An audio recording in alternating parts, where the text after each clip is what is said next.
Hey gamers, I shouldn't show this right now, but it looks like it's up to us. One sec.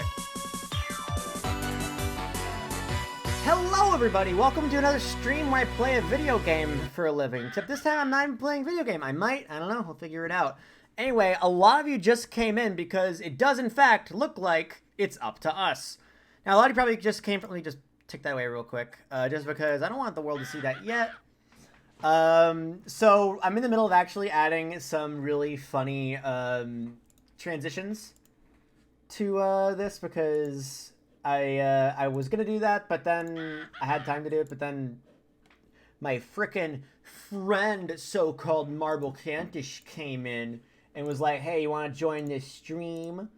So I was like, yes, of course, because you are my friend. Ah. Also, I'm getting a lot of follows, so thanks to literally everyone for this.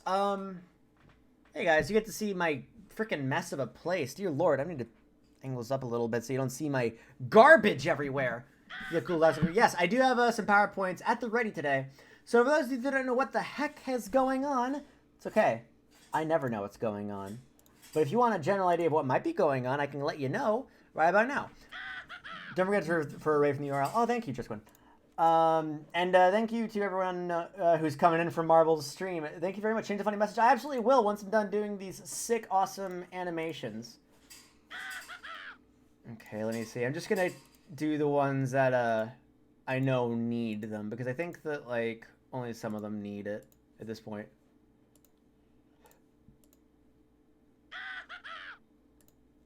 Okay, this one needs animation. So we're almost ready to go. So I should probably explain what the heck I'm doing. First of all, I want to say thank you all very much. If to all you people who are coming in from Marble's stream and are like, hey, I want to check out what Ryan's doing after I left. Or is this Blaze Blue Rhythm game on Switch? Because I wasn't until the other day. I did see that there's a Blaze Blue Rhythm game on Switch, which kind of pulls this whole thing together. Okay, so for those of you who don't know, dear Lord, I'm getting so many notifications. First of all, thank you to everyone who's following. That's really, really nice of you guys. Let me put this over here. Do a bit of a percent button. It's going to put it up in a new window. Okay, cool. Oh, and please. Okay, cool. It's not on autoplay. Is it where you explain what phenomenon intervention is in the Rhythm Heaven lore? Yes, it is. Ooh, it's a little big. Let's make it a little less big, shall we? Okay, I was going to make this look really nice and good, but I didn't have time because I made this in a frenzy today. I'm going to wait for these notifications to not be here anymore. I think that'll help me out a lot. Also, okay, a few things to say. First of all, thank you to everyone who drew fan art of the Transform Ice stream. That's a really, really fun time. We all had a good time with it, I'm sure. Marble, I extend my greatest thanks to Marble, because Marble is a really good friend. Joy's doing really good, and I'm really glad that we had fun with that. And now we're here. And I have had a little bit of time to cool off so I can prep to tell this really, really good time thing. Although I keep on getting notifications from y'all following. And I really, really appreciate it. I want to make that clear that I do love the fact that I'm getting all these. But I think we still have, like, let me see. That was Lati Da. So we still have 1, 2, 3, 4, 5, 6, 7, 8, 9, 10, 11, 12, 13 left. Cool. But we have 275 people. So I'll just talk over them at this point. Oh, I need to change the funny words. I forgot I need to change the funny words. What are some funny words here? Let me see. Waltz, your squeaky toy isn't even in that box. It's on the other side. I need to calm down my dog. Waltz is like, I'm going to attack this box for hiding my toy. Even though her toy was not even in the box. You dinkage? Like, Judy, I don't know where I was going with dinkage. That isn't even a word. I made it up. Okay. So, really, yes, Rhythm Heaven. We're going to call it,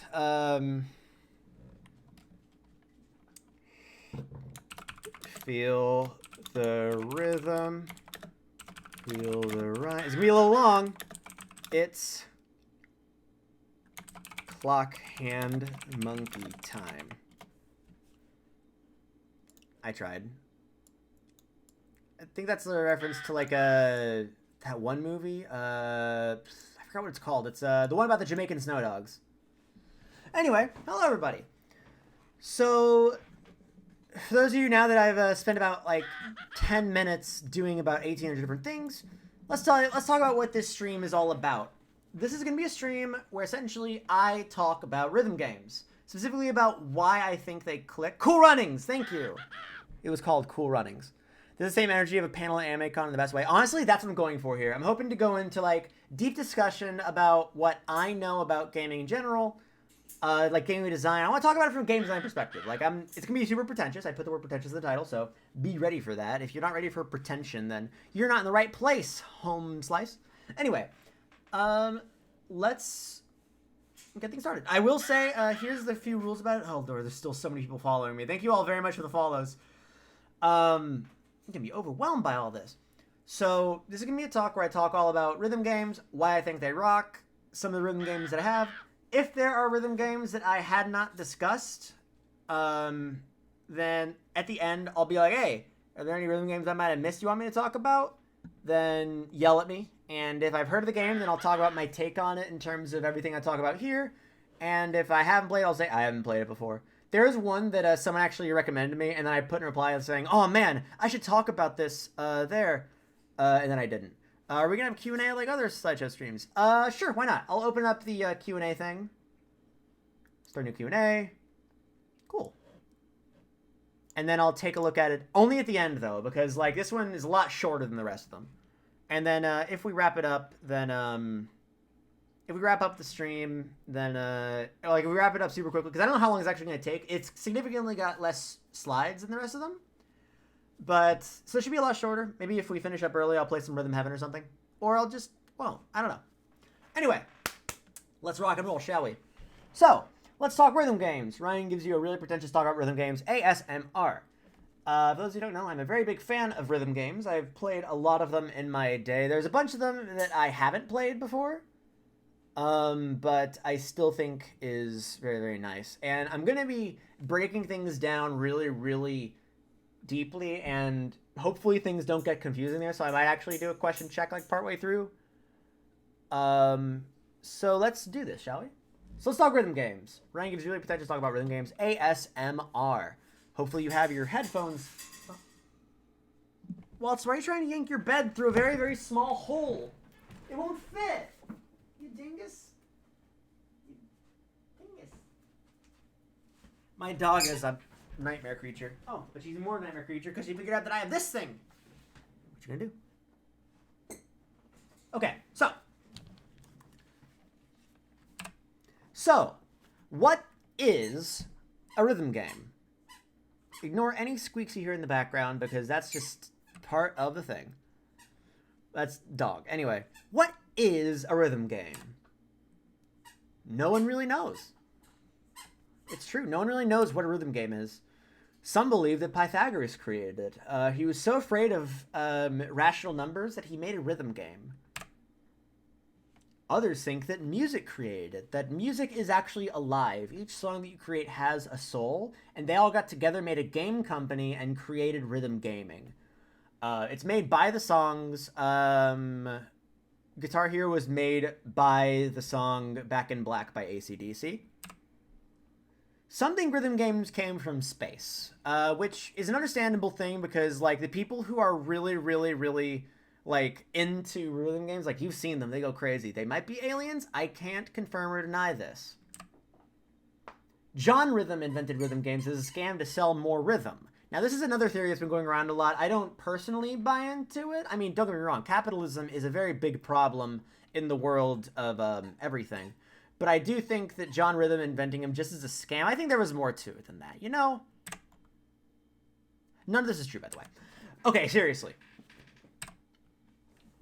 So, according to Wikipedia, which is a very good source of information from what I've heard, I'm sure I'll have some really nice things to say about it later. Rhythm game or rhythm action is a genre of music-themed action video game that challenges the player's sense of rhythm. That went backwards. Like I was saying, I just said it. It challenges the player's sense of rhythm. So, what isn't a rhythm game is a really good question. So there's actually a really big distinction between music games and rhythm games. So we'll get to it later, but we're going to put down this thing later. Here's a list of things that are not rhythm games, because when you think of rhythm games, it's what tests your rhythm. So what doesn't test your rhythm? We have games like Audio Surf. Audio Surf is a game, if you've seen it before, essentially you put in a track and it gives you this track you have to surf down and you have to dodge things left and right. That isn't exactly a rhythm game. It's still a game that's all about dodging stuff, but it's not a rhythm game by this definition, because you're not really testing your rhythm, you're just moving back and forth.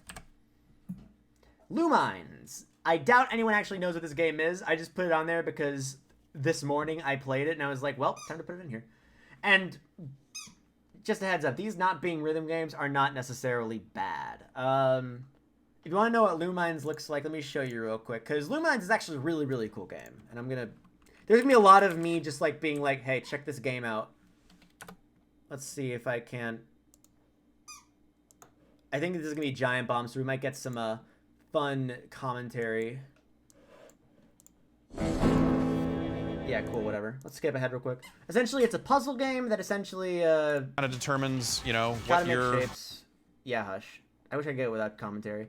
But essentially, every beat this goes by, and it picks up the stuff that essentially picks up what you've gotten, and it moves across this like 1, 2, 3, 4, 6, 7, 8. 1, 2, 3, 4, 5, 6, 7, 8. It does that to the beat of the music. So the music is very much a part of the game, but like in order to play this game, you don't need to like be a master drummer. You don't have to go like bump bump bump bump.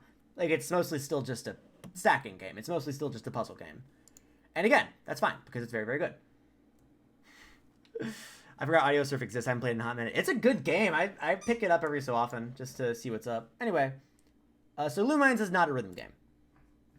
Beat Hazard is another one where you can use your own music. If you haven't heard of it, then I'm going to tell you what it is right now. I'll just give you a super brief overview of this one. Essentially, it is a game that is where essentially you put in a song and the enemies that come in are based on the music that plays. However, it's still a dual stick shooter. You don't really have to test your rhythm on that. You just kind of play it. Just Shapes and Beats. A lot of people know this one, and I'm going to show a sample of Just Shapes and Beats later. But for now, we're going to say this isn't a rhythm game. I don't know why I structured it like this, but I did. Madden 09 is not a rhythm game. I know that there's a lot of like contention about it because there is some really good bangers in it. But unfortunately, Madden 09 does not qualify for it because it is only based on your football skill and not on the skill of your rhythm. Also, I just shrunk my screen a little bit. That way, y'all can see things better. Okay. So then what makes rhythm games different from all other games? Like, why would I make this whole stream if, but Madden 08 is? Well, you'll see I didn't mention that. What makes rhythm games different from all other games? Like, why make this big hullabaloo and make it where the title of the stream is why the games are rad as fuck and basically rock my tits directly to Jupiter? Well, in order to answer that, we need to get pretentious. As if we haven't been already. Well, we don't, but I'm going to, and this is my PowerPoint, not yours. So what makes video games objectively better than all different forms of media? Class? Anyone know in the classroom? Hello? Please put your hand up if you know the answer. I'm the teacher. I have a ruler. I'm smacking it in my hand, making a loud, scary noise. Why are video games objectively better than all forms of media? All right, Trip Change in the chat said interactivity, but you didn't raise your hand, so detention. Anyway, the answer is you. Specifically, it's the interaction between the player and the medium.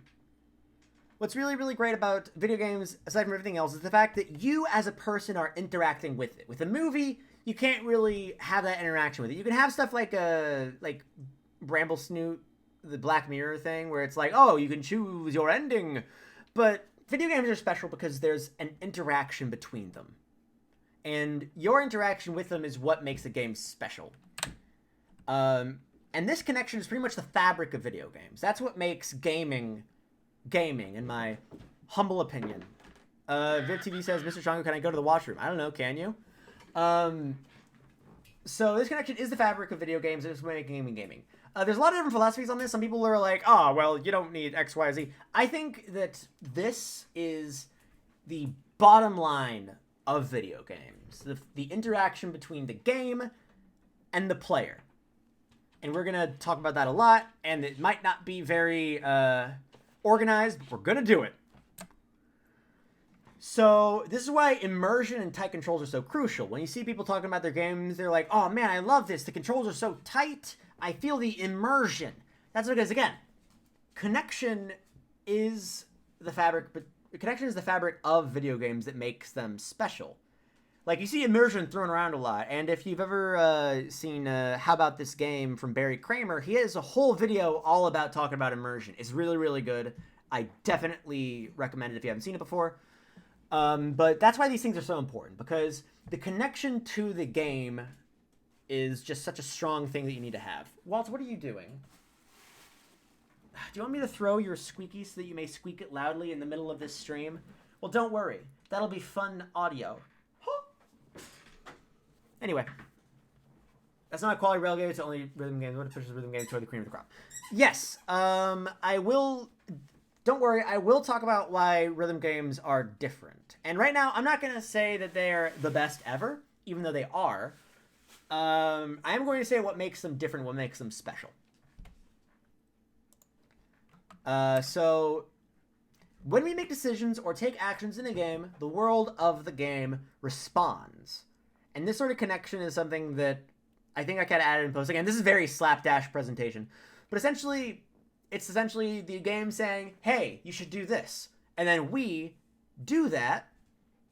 And then the game says, okay, you did that. Nice. So, really good example that I'm going to be using later on is essentially, game says, hey, here's a Goomba. You decide, I'm going to jump on it. Game says, you have jumped on it. Congratulations. You have 200 points.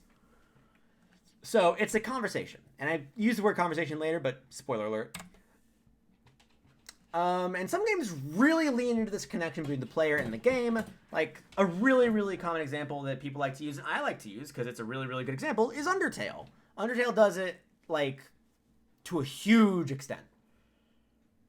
So, yeah, that's that. Some games lean into the connection, other games don't, but that is something we're going to be talking about for the sake of this. And we're going to call this idea, and why did I even put that? Again, this is the whole thing was, like, super duper slapdash. I kind of made it, like... I kind of made this whole thing in a day on a Vivance, so let's fucking go. So many little details and interactions. Exactly. It's those interactions that make video games so special. Also, very good use of emote. What are you doing? This baby is insane. All right. Dog has joined us for this lesson. Did you do your homework, ma'am? I don't think she did her homework. Fine. I'll only give you a little bit of attention. Okay. So let's talk about communication. Oh, I said that earlier. It's a conversation, yeah? So, it's multiple steps. First, the game gives you an idea of what you're supposed to do. And then,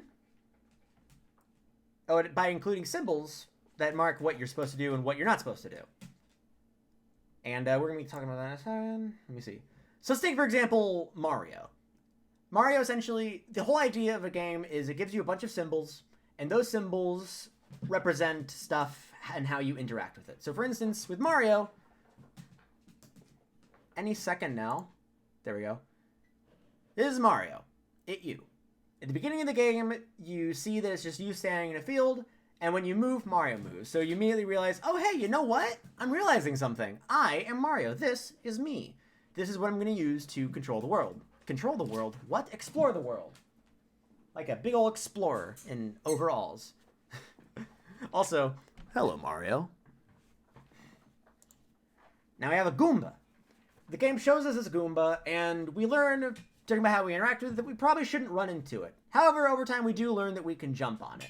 The way the game teaches you that is different from game to game, and people have done all the interactions on, like, how 1-1 teaches the player. Like, a million people have talked about it, and I love that talk, and I'll probably reference it again later. But yeah, so essentially we see the Goomba and we're like, hey, cool. This symbol means don't touch. Now this symbol means do touch. This symbol means do touch and you get funny coin. And it goes bring and you get the monies. And you're a rich boy. Where did your toy go? Did she disappear it into, like, the Alps or something? Where'd you put it? Okay, fine. Get this. I have to get a crazy dog. Anyway. And then finally we have this one. Another one that is big touch. You see that and you think, huh, I should probably go give that a good touch. And we'll go into detail on that in a second. I think this part's going a little bit nutty with where it's going, but Waltz, stop eating my binder. Okay, so if you don't have these visuals, you're gonna be a little bit confused. So, like, oh god, I just realized I did a terrible job explaining it. Okay, so for example, this communication essentially says, hey, here's a symbol right here. This flagpole means, hey, if you touch it, you're done with the level, you're gonna go to the next level. And if you don't have a visual, like a visual shorthand that says, hey, here's where you're supposed to go that will end the level, then you're just gonna keep on going and it's gonna stop. And that's going to confuse you. Have you ever had that happen in a game where, like, you're just kind of moving along through the mission and all of a sudden the level just kind of ends? And you're just like, oh, okay. What the fuck? Waltz! Waltz just freaking attacked the mouse cord.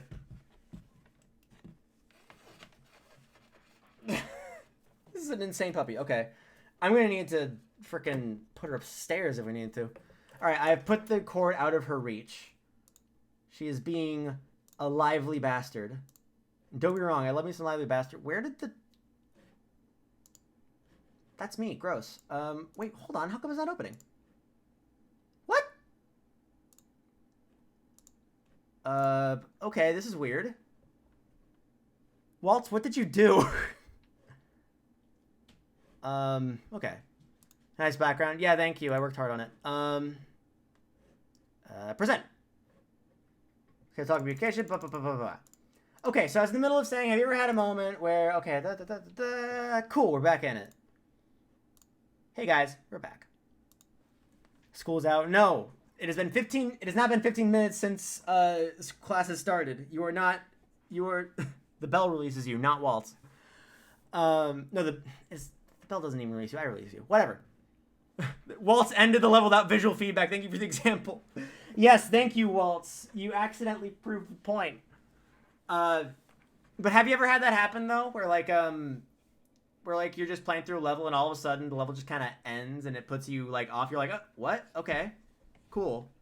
I guess that happened. I guess the level's over. All right, nice.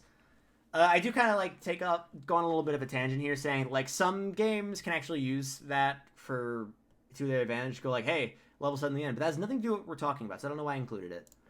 So what does this communicate? God, I think I may have gone a little bit too far on this one. Whatever. I can't keep on disparaging myself.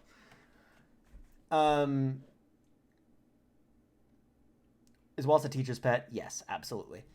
What does this flagpole communicate? So essentially, when you see it as a player, it tells you, level over, get the big points. Mars Majory, you got it. You didn't raise your hand, though. Detention. Just kidding. You're okay. No detention. Everyone's free. This is the end of the level. Surprise. If you touch this, then you have completed the level. What happened? Where does Danganronpa come in this? Oh, I was going to mention Danganronpa because, like, sometimes, I think specifically on, like, 3-2 and, like, Game 3, Trial 2, the body reveals sometimes can hit you at a moment when you don't really expect it.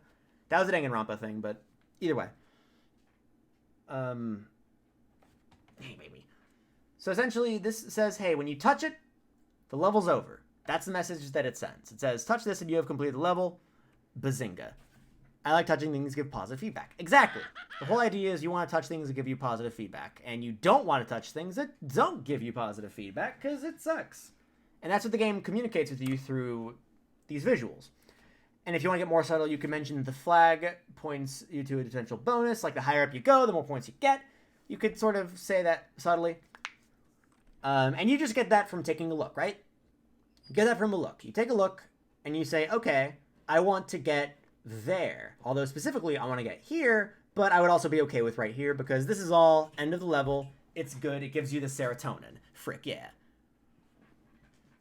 What do you even want? Where's your chickie? Where's your squeaker thing? Did you put it under my chair again? I'm telling you, these puppies are nutty. Okay. I'm going to get distracted by this dog 100 times. Okay. So the goal is to reach this space, this location. And we're going to be talking about space and location a lot in a second. Okay, but what does this communicate? The beginning of the game. Beginning of the game, essentially you see all this open space. And what does it tell you? And if you've seen the hundreds of videos about how level 1-1 teaches the player, which is a very true thing and very, very cool, you'll know that it's a lot more subtle, but if you might have heard the answer if you're into game design. Viv TV, I see you raising your hand after you said go right, so detention. The open space invites the player to move freely, so you see the open space, and it kind of subtly tells you, hey, move around. You see this, the message you get from it is move around, move to the right. Also, it tells you the world is dead. That is also a very, very important thing that it tells you. Where did you put it? Whatever. Oh, dang it. Well, either way, we're still there. So what do all those things have in common? The Goomba, these question mark blocks, the open space, the flagpoles, what do they all have in common? They're all visual indicators that tell you how to interact with the space around you. So, like, for instance, again, if you see a question mark block, I think I mentioned it here. Certain objects are supposed to be interacted with from different directions, like Goombas and question mark blocks, but it's all about your character's relation to them spatially. So, if you jump underneath a question mark block, you get coin, you get mushroom, you get whatever. If you jump on top of a Goomba, it will die, you'll get points. It's all about showing you how to react to it in a space. So, like, Goomba, come out from the top, question mark, come out from the bottom. And all of these things are different symbols, and that's how you know how to do it. They tell you the game and how to play it. Yes, they do tell you the game, and they specifically say, hey, here is this object. You're looking at it, and you see it, so jump on it. Cool. Now you know how to interact with it in the space. This sure is how you play the game, huh? I know that it sounds like I'm just saying a bunch of obvious stuff, but I'm going somewhere with this. The conversation of the game, the conversation between the game and the player is, first the game says, I said this earlier, but whatever. The game says, hey, this is a Goomba. It looks like a little weird brown mushroom with angry eyes. That's the message to you. So then you, as a player, are taught by the game to say, okay, I'm going to jump on it. And then you jump on it. And then the game says, congratulations! You did it! Congratulations! I totally see where this is going and I'm loving this. Okay, good. I'm glad you see where it's going, I think. Well, we'll see. So it says to do that, and we figure it out. They also give you the super mushroom, that one question mark up to differentiate good contact and bad contact with a Goomba. Yes, that is true. That is a very true statement. Alright, so how does music fit into most games? Brother Junga, how is this going to help in the real world? Nothing you ever learn in school is going to help you in the real world unless you're going into it for your major. I'm just doing it because I want to talk about it. Let me have this. What if I don't want to jump on him? Then you run into it and you get hurt and no one's happy about it. You've done the wrong thing that the game has not taught you to do, and everyone cries. Anyway, how does music fit into most games? Sets the mood. A lot of people are saying sets the mood, which is correct. It's mostly aesthetic. You go into a cave, you hear ba-da-da-da-da-da, la-la-la-la. You go into water here, ba-da-da-da-da-da-da-da-da-da-da-da-da-da-da-da-da-da-da-da. It can be a huge help to give off some good vibes. So, like, if you need to be in a certain level, if you want to feel like you're underwater, you gotta go, you know,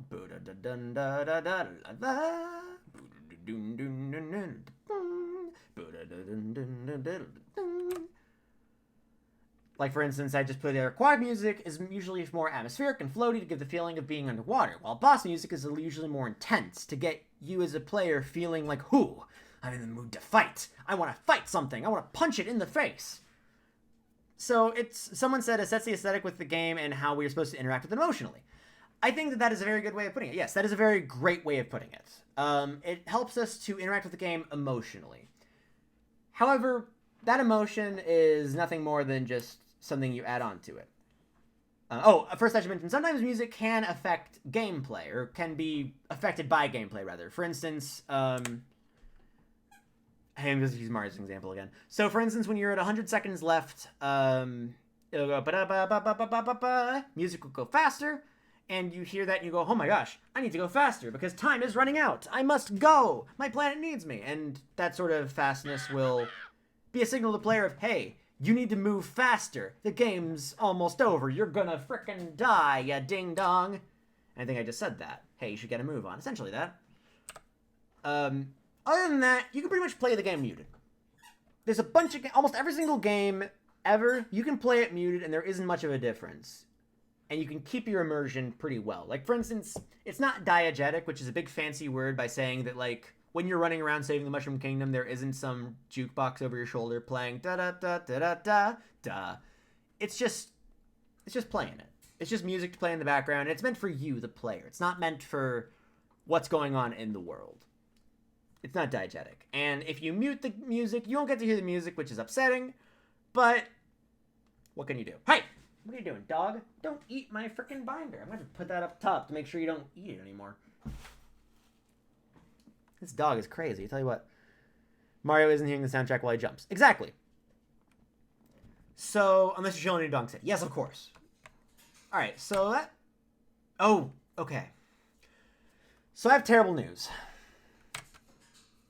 I'm about to quote Reddit. I'm sorry, I looked everywhere to see if I could find the source of this quote, but I couldn't find it. as far as I can tell, this originated from Reddit. Apparently, people found a written book somewhere, but I can't find it. Shouts to the guy who said it, but it makes the way to quote, a lot less insightful when I attribute it to someone on Reddit.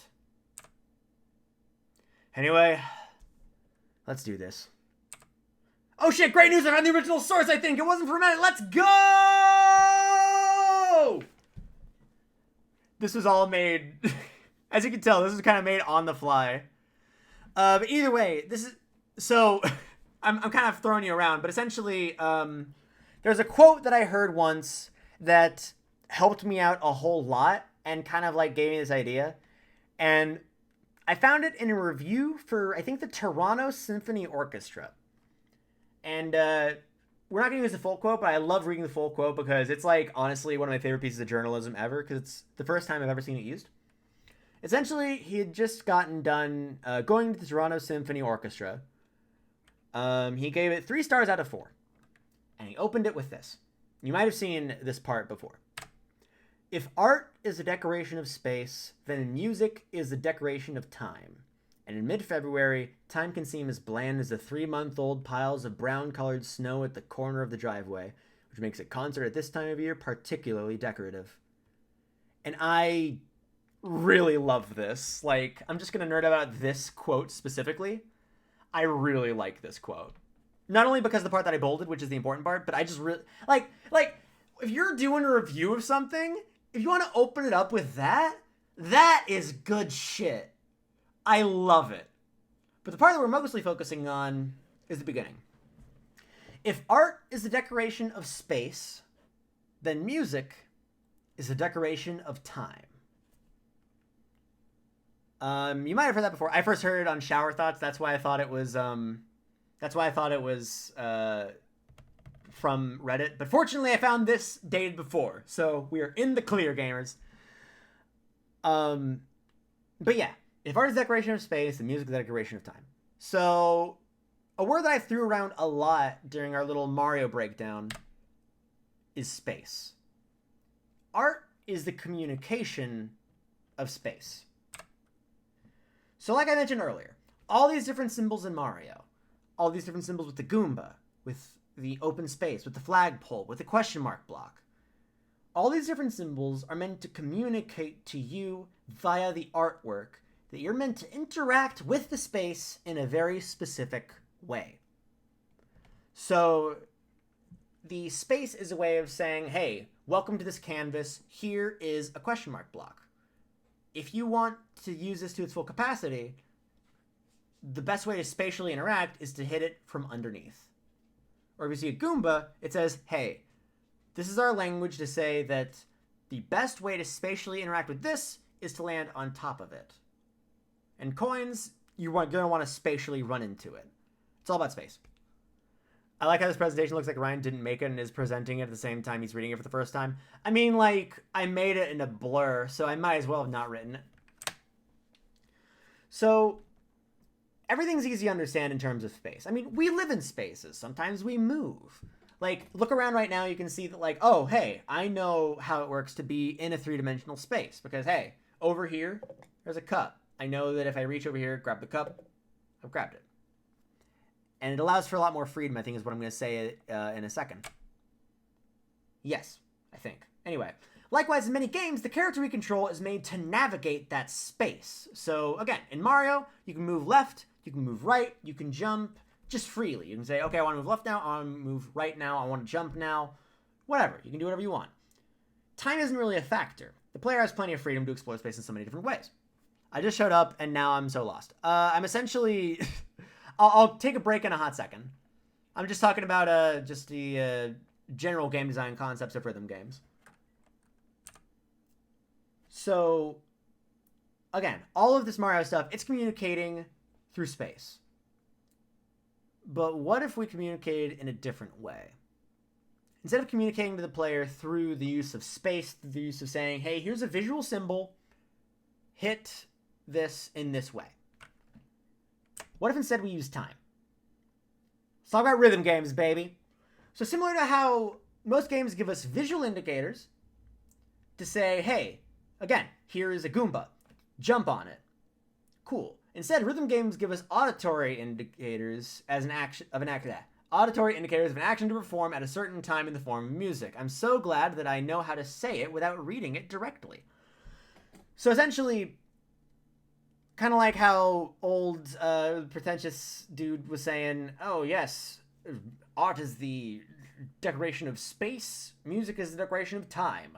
Likewise, it's the same with communication. It's saying, hey, this bit of space, this bit of time right now, I want to make sure that on this point in time, you do this. So that's what rhythm games are all about. It's saying, hey, right here, right now, do this. Oh, the Q&A goes, oh, you know what? That's right. That's because Walt's destroyed everything. Start new. Oh, wait, did I accidentally erase all the Q&A from earlier? Oh, no. Whatever, I'll just do it again.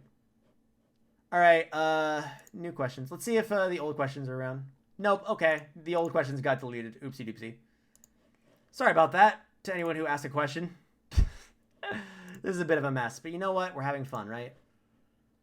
In this case, visual art is secondary to the use of music, like the reverse of Mario, maybe. Yes, but we're going to get to that in a second. See, slash is the equivalent of coins. Sort of, yeah. HD presentation slide. 30 minutes into presentation about rhythm games. You finally start talking about rhythm games. VivTV, raise a hand. I have a question. Sure. Ask it real quick. We've been kind of moving at a weird pace. Ask away, VivTV. And I might answer it later, but we'll see. In the meantime, I'm going to chug this Coke. Well, not chug it, but just take a nice sip.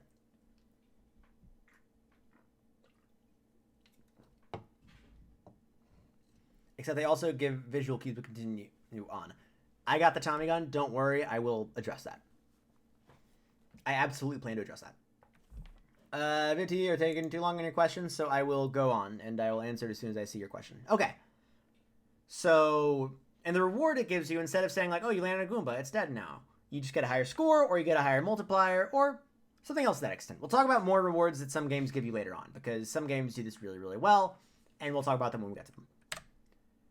But I don't feel like I'm connected to a video game world when I play rhythm games. Well, since time is a lot more concrete and unchanging, like, for instance, in space, you can go, the way I'm explaining it here is in space, you can walk into any of these houses at any given point in time. Here's how makes a good video essay on the Beats of Saber if you're interested in their YouTubes. Let's talk about stuff. I'll definitely have to check it out.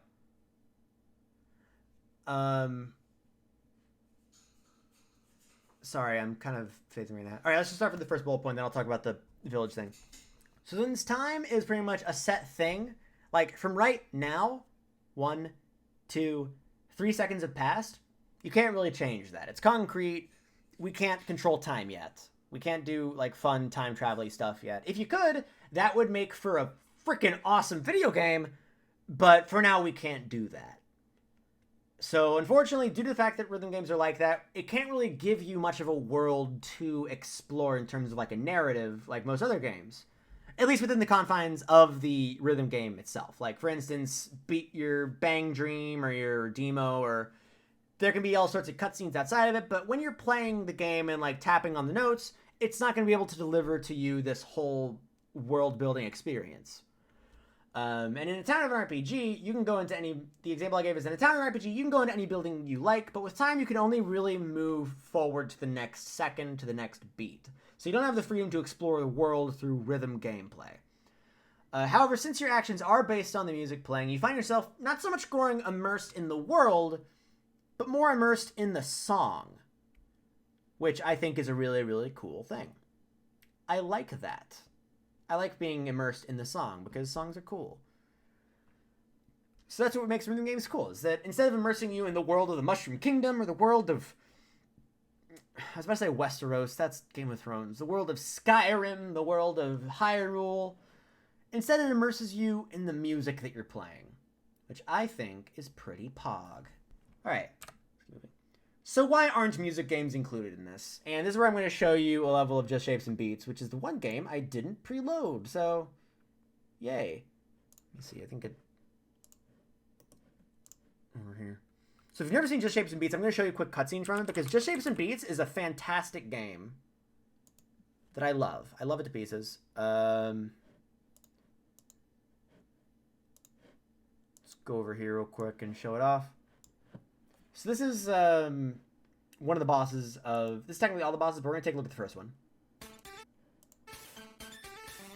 It's a bullet hell game where essentially you have to dodge all this red stuff.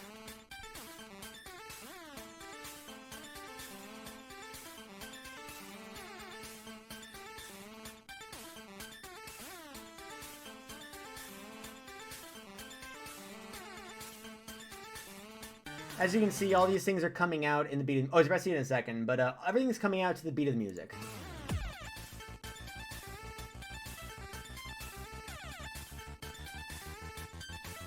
You get the idea. Everything's coming out to the beat of the music, but the thing is, the game is still a bullet hell game. The thing you're being tested on isn't so much your sense of rhythm. It isn't being able to say, hey, let's put down your thing here. I think I phrase it well in this. I hope I do. Otherwise, I'm just going to look like a dang fool. More than I already am. Dab.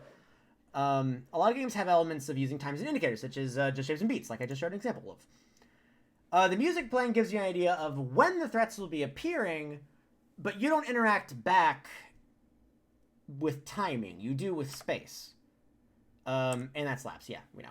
However, the test to pass is dependent upon if you're in the right space, not so much if you're performing something at the right time. Music controls you, not you controlling the music. I wouldn't say quite that much. I'd say it's a bit more of like, you're not so much being tested on, hey, do this at the right time. It's becoming, hey, go to the right spot to dodge this. And I love just shapes and beats, but that's why it is not a rhythm game. And all the other games I mentioned, they aren't rhythm games, because those are all about, hey, make sure you're doing this. Make sure you're, make sure that you follow this visual indicator to decide, hey, we're going to do this there. So Geometry Dash is not a rhythm game for that reason too. I'm going to get to that. Don't you worry. In fact, Geometry Dash is on this list, but I will talk about that in a second. But essentially, since this game uses visual indicators for you to decide, hey, this is what you need to do right here, right now, and it doesn't really use the audio for you to do that, then, like, it doesn't use the audio at, well, it kind of uses the audio for the threats to appear, but it's empirically based on, like, what you see, if that makes sense. I know I'm being really weird with this explanation, but essentially, the actions that you take part in aren't aligned to the music, is what I'm kind of saying. So let's talk about some rhythm games, shall we? Fun. We're going to talk about the rhythm games now that we've gone through that whole pretentious spiel talking about breaking down, like, haha, we're doing this, that, the other. Let's see if there's any questions real quick. You're saying, I'm sure there's going to be some questions. Waltz fucked up funny doggy moments. Very good. Don't bully Waltz. I would never. I'm still confused about rhythm games. Is keeping the rhythm, or is it not up to us? Because 90% chance it's up to us. The question is incomprehensible as people who weren't there for Marble's Raid. Okay, so essentially, rhythm games is about keeping the rhythm in that the way that you're judged is by how well you are in tune with the song. And you're basing your sort of feedback on connection to the song, for the most part. It isn't like empirically, like, there isn't anything pure. Well, I'll get to that in a second. But essentially, yes. Essentially, it's, God, I'm really hoping that I'm making sense with this. Okay. Is keeping the rhythm, or is it not up to us? I'm trying to think of the best way to, like, answer this, because we're getting really, really, like, nitty-gritty. Essentially, the answer is yes. It's all about how you're connected to the thing. Rhythm games with a shooter game, like Contra. Yeah, that sort of stuff is, it's up to us. So music games supplement, but rhythm games is a direct interaction. Yes, that's a great way to put it, Misfit Puppet. Thank you. Music games have music affect the world around you, but rhythm games are a direct interaction to the music. So music games, like, hey, we've created things that are based on the music, and you have to interact with them as you would with any other game.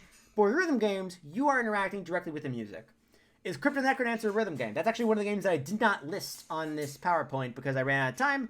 But I will say that, yes, Crypt of the Necrodancer is a rhythm game because it does, like, in order to effectively go, you have to move to the beat of the music. So, yes. I have dumb questions, so people are not to answer, but is a rhythm game still a rhythm game if you turn off the volume yourself? I will get to that also. Kind of.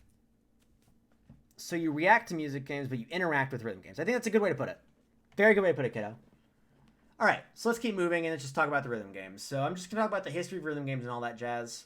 And we'll get talking about more in-depth stuff later. So let's talk about the history. What's the first rhythm game? I wasn't supposed to put this up as a spoiler because this is actually not the answer, which I'll talk about in a second. So according to Wikipedia, there was a rhythm game made in the 70s in Japan where you lift women's skirts to the beat of music. So we're not going to acknowledge that one because Japan, why are you like this? And then it makes The Claim. This is a claim that I've heard in the past. I kind of have a bone pick with it. It says that outside of that Japanese one, the first rhythm game is Simon. Now, I feel like everyone's seen Simon before. But if you've never seen Simon before, essentially the way it works is it says, okay, here is a set of music beats. Like first it does red, then you have to hit red. Then it does red, blue, then you have to hit red, blue. Then it's red, blue, green. Then you have to hit, okay, red, blue, green. Next, red, blue, green, green. Red, blue, green, green. Then you have to do red, blue, green, green, blue. Red, blue, green, green, blue. Red, blue, green, green, blue, yellow. Red, blue, green, green, blue, yellow. And then you have to keep on doing that over and over again. And Wikipedia is like, yes, this is a rhythm game. But no. No, it's not a rhythm game at all. It's a memory game. Captain Underoos said in the chat already. It's not a rhythm game. It's a memory game. Piss off, Wikipedia. So what's the first rhythm game I actually want to talk about? The first rhythm game for a home console that I could find was Dance Aerobics for the NES. So let me show you some gameplay of Dance Aerobics for the NES. Because I have that. I have that on file at the ready at all times. Because I'm a professional. That's my channel. There we go. So the Dance Aerobics looked like. It came with a little pad that had a number between 1 and 12. Essentially, it was this.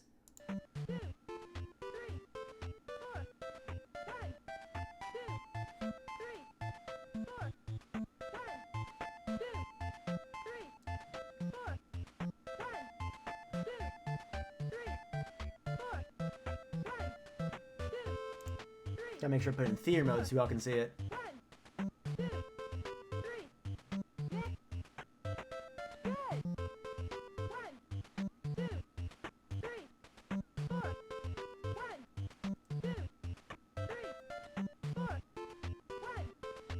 Was this compatible with that NES Power Pad accessory? Correct! In fact, that's what the Power Pad was, it's a little 1 through 12 thing. So this was made to be essentially the first Wii Fit. The first real rhythm game for home console was basically Wii Fit. Which I think is kind of awesome. The game market itself is a sort of fitness-based game with its own peripheral called the Power Pad. Since fitness was the goal, it wasn't a necessarily difficult game. Like, this isn't the kind of game that you play for like, oh man, I'm gonna get a perfect on this. Nah, you do it because you want to make sure you're doing your aerobics right. You want to make sure you're doing the 1, 2, a 3, a 4, stretch out your neck, ha. Wait, that's a different game that we'll talk about later. That means Wii Fit Kung Fu is a rhythm game. Yeah, essentially, this is the first real rhythm game. It was very repeat after me, very follow my lead kind of deal. It was call and response. And I think that's really cool how the very first instance of rhythm game was gamifying fitness. Because I actually worked for a startup a few years back where I essentially was working for a company that was all about, hey, we want to make it so that people have fun and get fit at the same time. Because he worked for, if you guys heard of EVE Online, he was one of the old, like, executives, like, heads of the company behind EVE Online. Really? No dance aerobics? He was one of the heads of EVE Online, and he had seen that, for those of you who don't know what EVE Online is, essentially, imagine Star Trek as an MMO, except people have gotten so deeply, like, obsessed with it that, like, they have their own economies within it, and they have their own, like, jobs that they do almost full-time. How's that different from Simon? Didn't seem to me like the counting synced up with the music at all. It kind of did. It was 1, 2, 3, 4... And instead of it, and like, it was very, very loose with it, but at the same time, you had to make sure you're doing your stretches at the right take. Eve is Star Trek, if anyone was referring to. Yeah, I got off topic from the Eve thing. So essentially, he was the executive of Eve Online. He was like, wow, people are wasting their lives to this. What if we got people addicted to video games, but playing video games actually made them better people? So he tried to make a video game startup where essentially he gamified fitness. And that's essentially what this is, which I think is really, really nice. Kind of like the Wii Fit kind of vibe. So that's really cool. And then I put a picture of it in here. There it is. So, okay. What was the first rhythm game for a gamer like me? I mean, come on, listen. I'm not gonna listen, I'm not a dance aerobics. I don't need to get fit. What's the first rhythm game for a gamer like me? And I think there's an easy way to answer that question. A little song.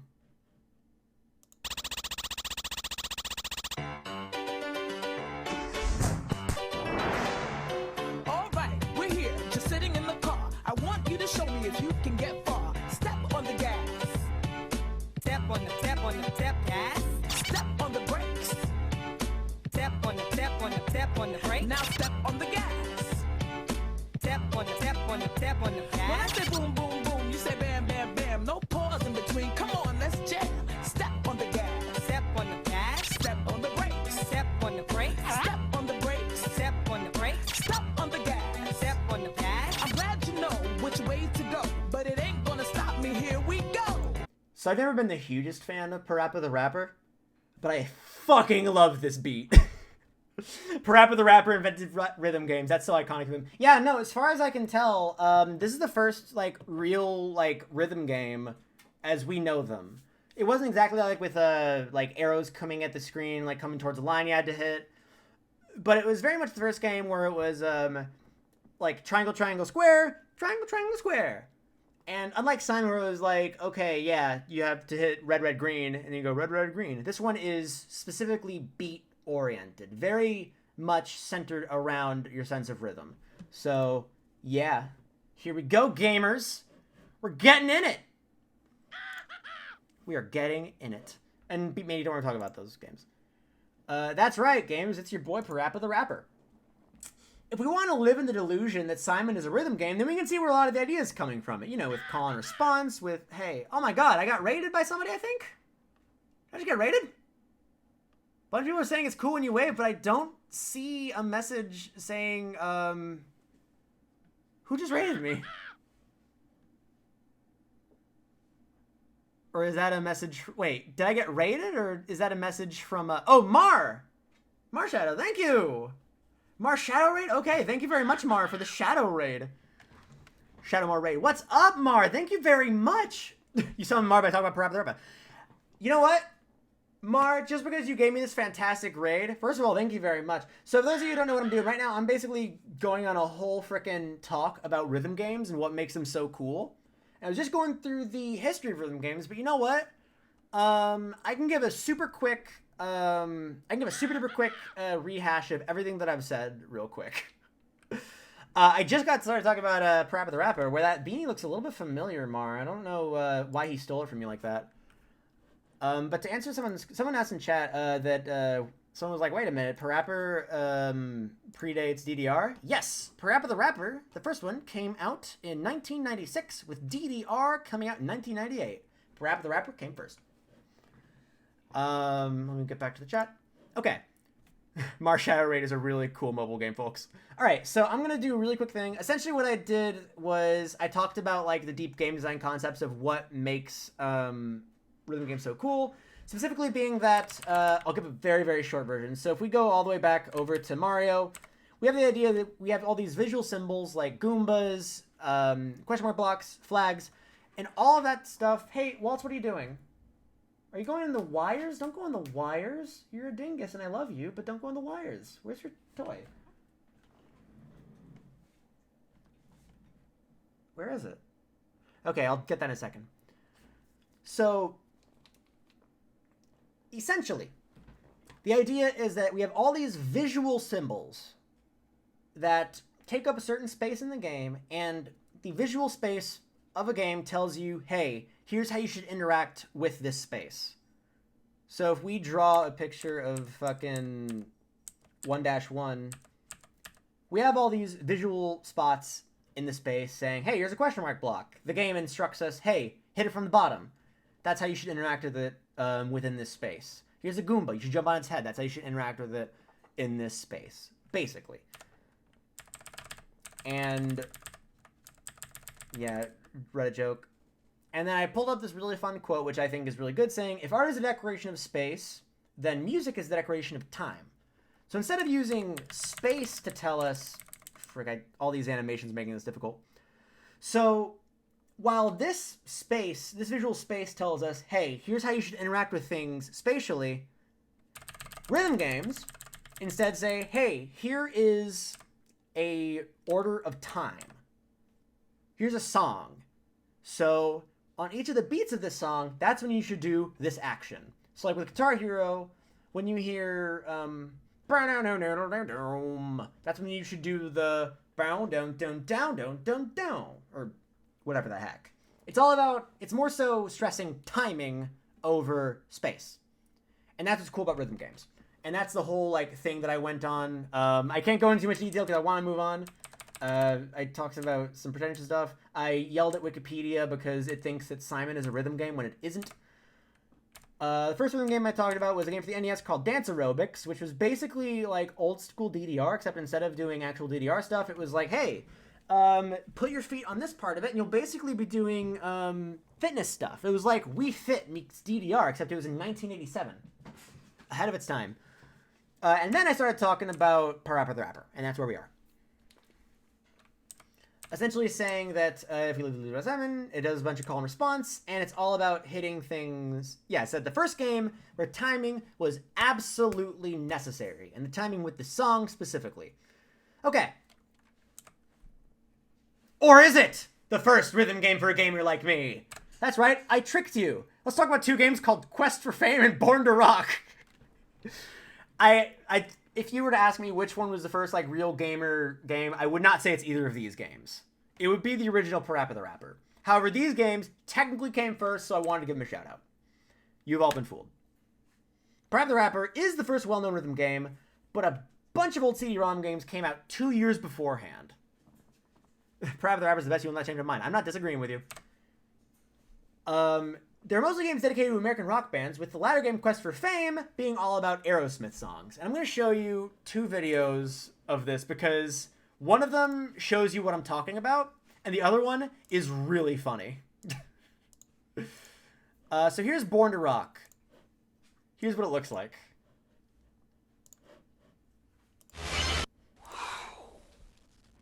Oh, that worked better than I planned. Oh, you're uglier than I thought. Well, you look like you got what it takes. If you're willing to practice, I can help you out. You got your guitar on? Well, let's go. And this did come with a guitar peripheral, so, yeah, this beat Guitar Hero. All right, we're gonna pick this song called Hey Jealousy, I think.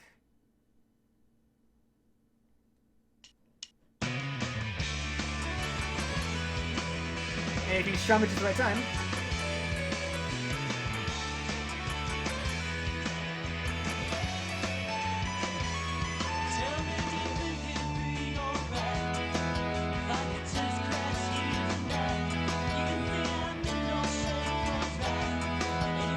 Alright, so now that I've showed you that, I also need to show you, and I forgot to pull this up, I actually deleted it because I was like, oh, there's no way they're going to want to see this. But now I'm thinking about it, you guys, fuck what you guys want. You guys need to see this.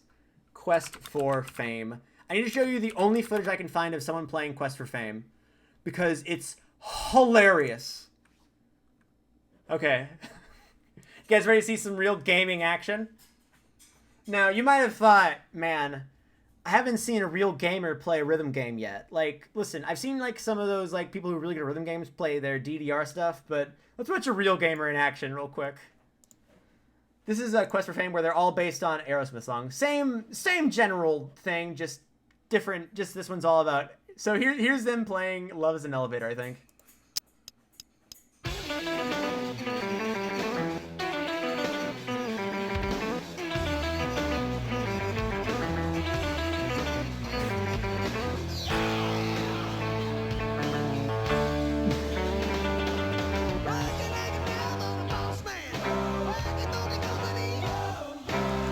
what a hero. I love it. I love it so much. It's inspiring, I think. Okay.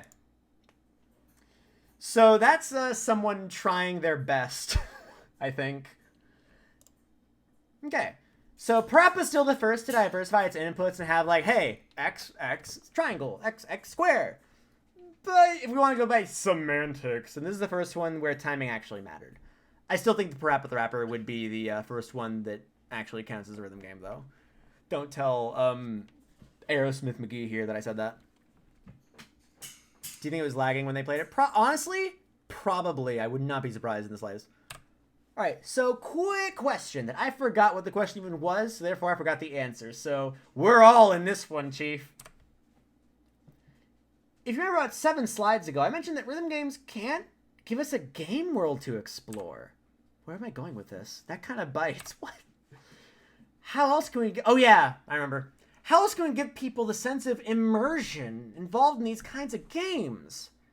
Man, if only there was some kind of way that we could give people peripherals, baby! Yeah, one thing that a lot of people know about rhythm games is a lot of them come with really, really fun peripherals. All of these being real peripherals for real rhythm games. You might know a lot of these. The DJ Hero set, the DDR pad for Mario Mix, the guitars for Guitar Hero. I actually learned about this one today.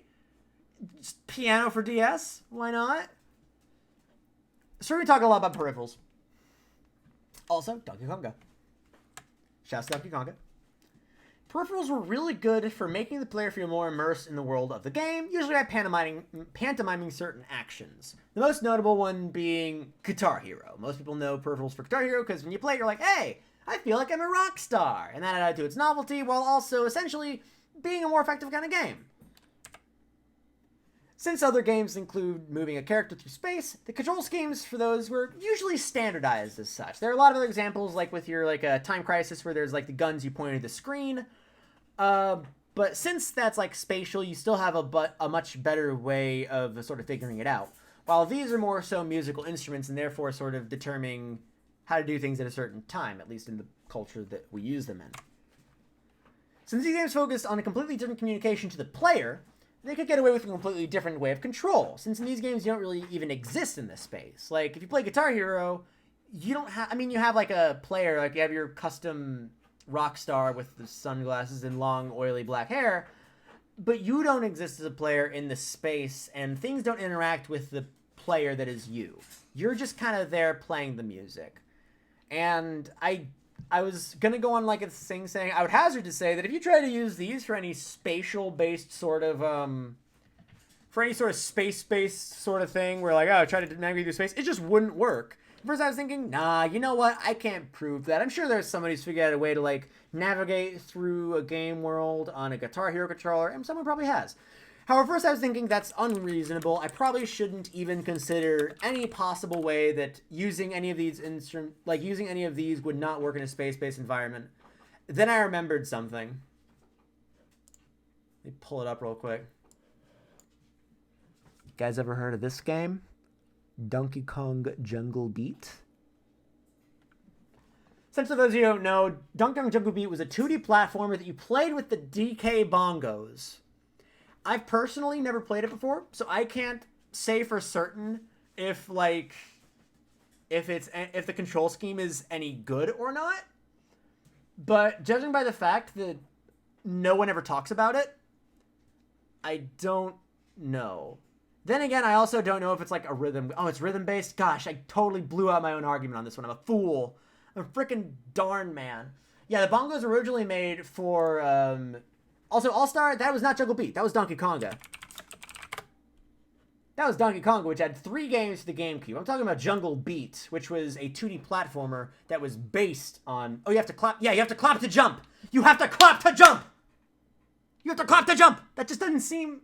And if anybody here has played this and can, like, confirm, like, oh, no, it's actually really easy to figure out.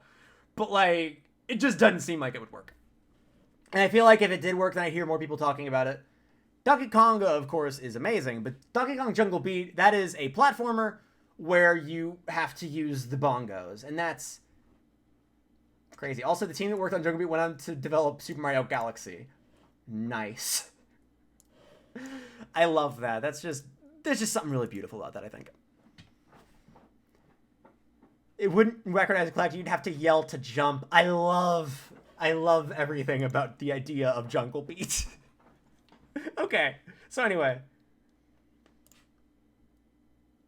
We'll go into more detail as they come along with like peripherals, starting with DDR and other Japanese arcade machines. The first really big arcade machine, or the big machine to use it the best and biggest was DDR Dance Revolution. I tried to roll the R, didn't really work, but you know what?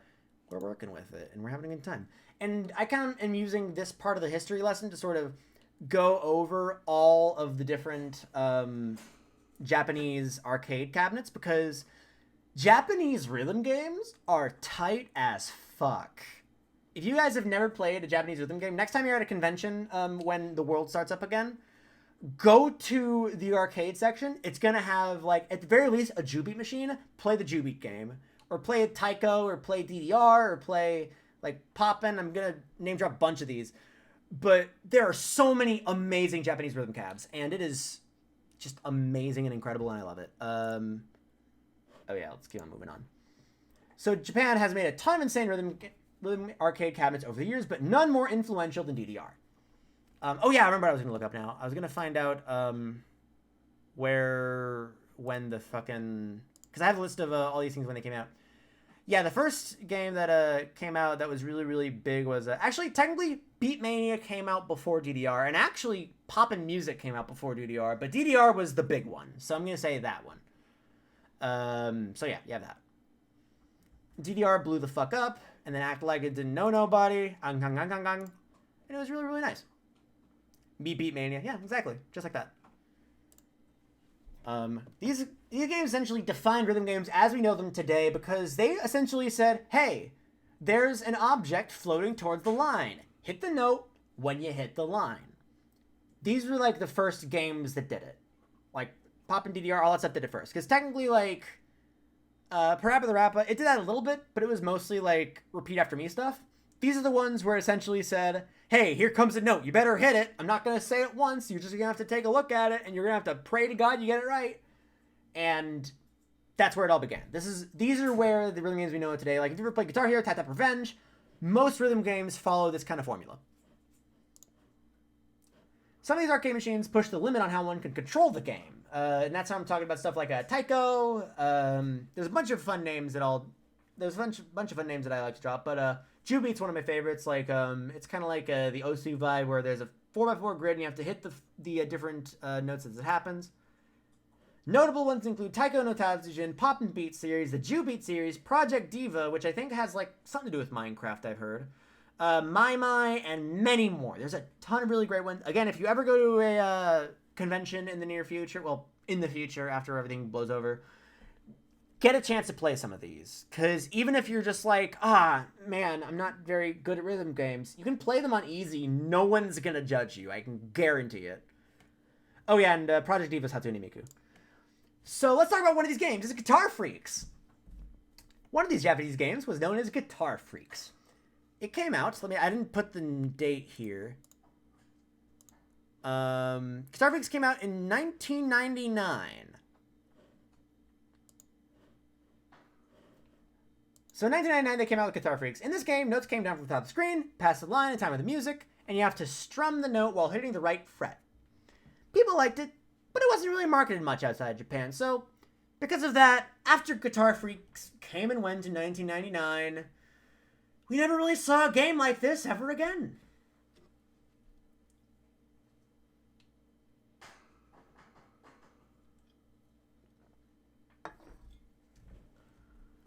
Oh wait, yes we did. So this is what made rhythm games blow up in America. Because in America, we have this culture of rock and roll, being all about it. We love our dad rock bands. We love our rock stars. We love Sting. We love Metallica. We love Bon Jovi. We love that shit. We're all over that shit. We love rock music. We love Kiss. We love Pat Benatar. All that stuff. So some dude working at Activision was like, yo, hey, are you using this? And then they made Guitar Hero off of Guitar Freaks. And that made a big boom that just pretty much solidified the idea of rhythm games in North America for the most part. There are exceptions, which I'll get to, but for the most part, yes. This is what made it huge in America.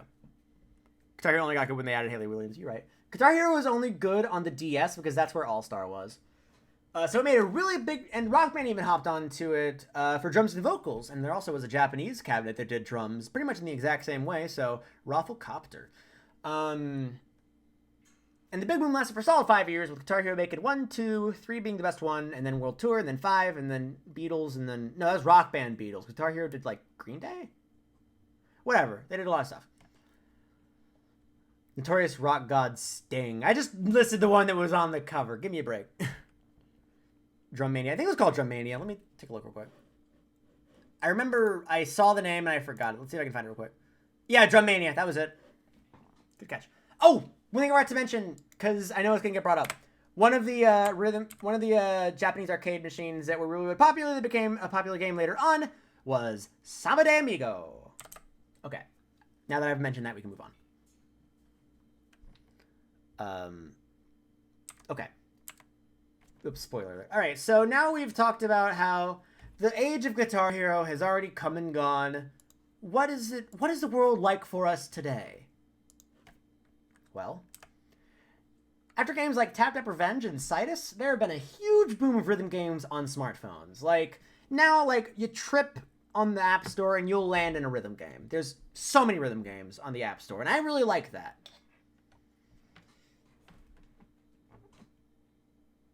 What are you doing, Waltz? Hold on a second, I need to pick something up real quick. Hold on, just a diddly on a second. What are you doing? Huh? What are you doing? Oh, got it. Okay, well, she did a tinky. You clean that up real quick. You're supposed to go before the stream, you ding dong. Be on the freaking floor. Okay, I'll deal with that in a minute. Oh yeah, Bang Dream Girls, Party Baby. Tata Revenge, by the way, is Archaea. Yes, Archaea! I didn't not expect anyone to even mention Archaea. I don't mention Archaea in this, but I do love me some Archaea. I do really love the fucking three-dimensional vibe of it. It's really cool. Tap Tap is just... Can we have a Waltz stream? I would love to have a Waltz stream one day. Anyway, another one that I put down is Just Dance, which pushes more so for flashy dance move rather than tight timing.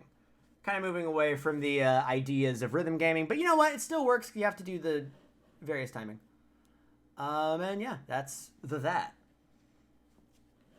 Okay, so moving right along. I think now I'm going to talk about specific rhythm games. So that's pretty much the history. So now I'm just going to talk about some rhythm games that are really good examples of how the idea is pulled off, because I want to talk about it because it's nice. So first, let's talk about Vib Ribbon.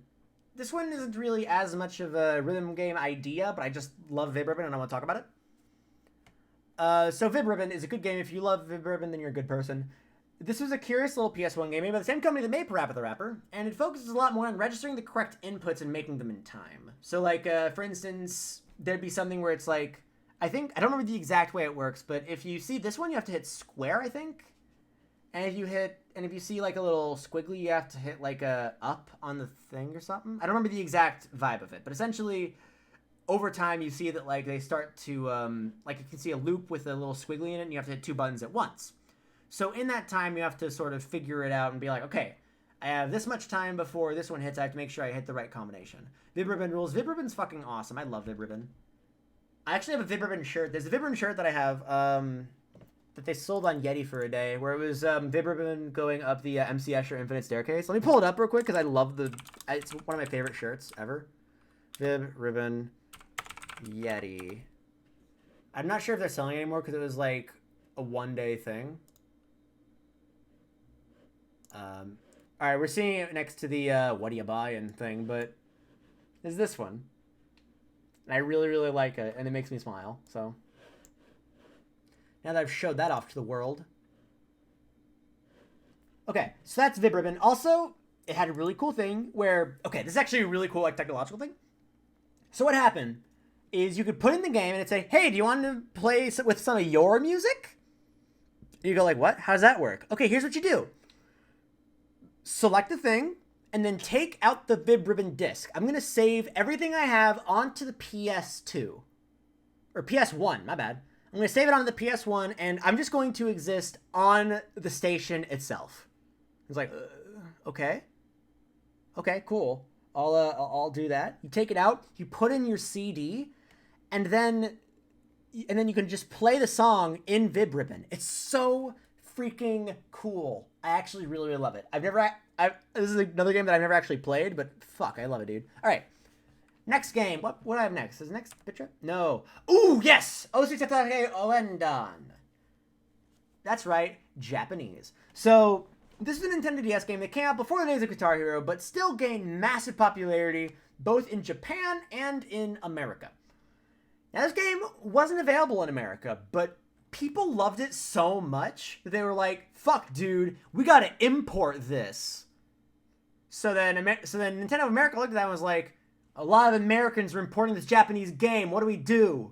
And they said, all right, listen, we're going to make a sequel to this called Elite Beat Agents. And they're going to be all over it. So if you've ever played Elite Beat Agents, congratulations. You're playing the spiritual sequel to Osu Tatake Oendan. But also, this gameplay can also be seen, because a bunch of people really like this gameplay style, and they're like, hey, what if we just made our own version of it that you could just play with any song? And that's where we get Osu! Hey, wait a minute, that's the first... Anyway. Instead of limiting yourself to waiting for notes to pass onto a specific point, like a line, like with Guitar Hero, you have the notes falling from the sky, and you have to make sure that, like, you hit the notes as they pass. Or like in Tap Tap Revenge, you have to wait for the notes to come all the way down the lane and hit the end. So in Osu, instead of just waiting for a specific spot and waiting on one of 3 spots to tap, like in Tap Tap Revenge, essentially it says, hey, this whole screen is open season. They can appear anywhere. This ring is going to close in on it, and as soon as it aligns, you gotta click it. Now, just real quick, judging by the fact there's 174 people, I'm gonna take a wild guess that at least one person here has never seen Osu before. So for that, I will show off a quick thing. I didn't actually plan to show off a thing, but I'm gonna do it now. So, in fact, I'm probably just gonna show off a bunch of other stuff. Let's see, Osu. Let's see, what's a good song I can do for Osu? Osu, it's probably one for, like, I'm just gonna put in Steam Gardens. Let's see if they have, like, Super Mario Odyssey soundtrack on Osu. No, they don't. God, I was expecting a... I'm trying to think of, like, a really good, like, Osu... Oh, wait, no, I know what I'm gonna do. I gotta do the meme.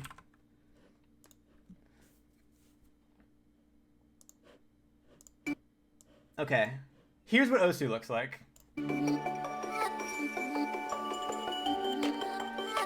If you're wondering why I chose this song in particular, you might recognize a certain line.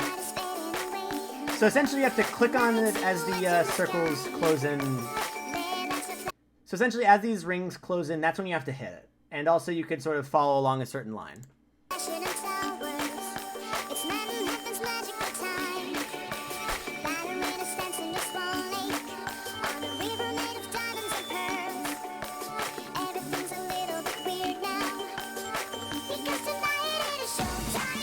Some of you might know why I picked this.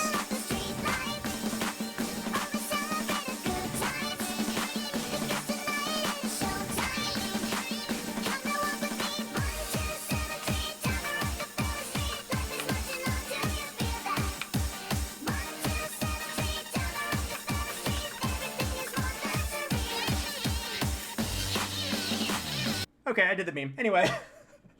Alright. This is where that song comes from? Yeah. This is the exact one they were playing. This is the exact fucking thing they were playing. I'll show you the Vine, I'll prove it. Yeah, cool. I just really like this meme.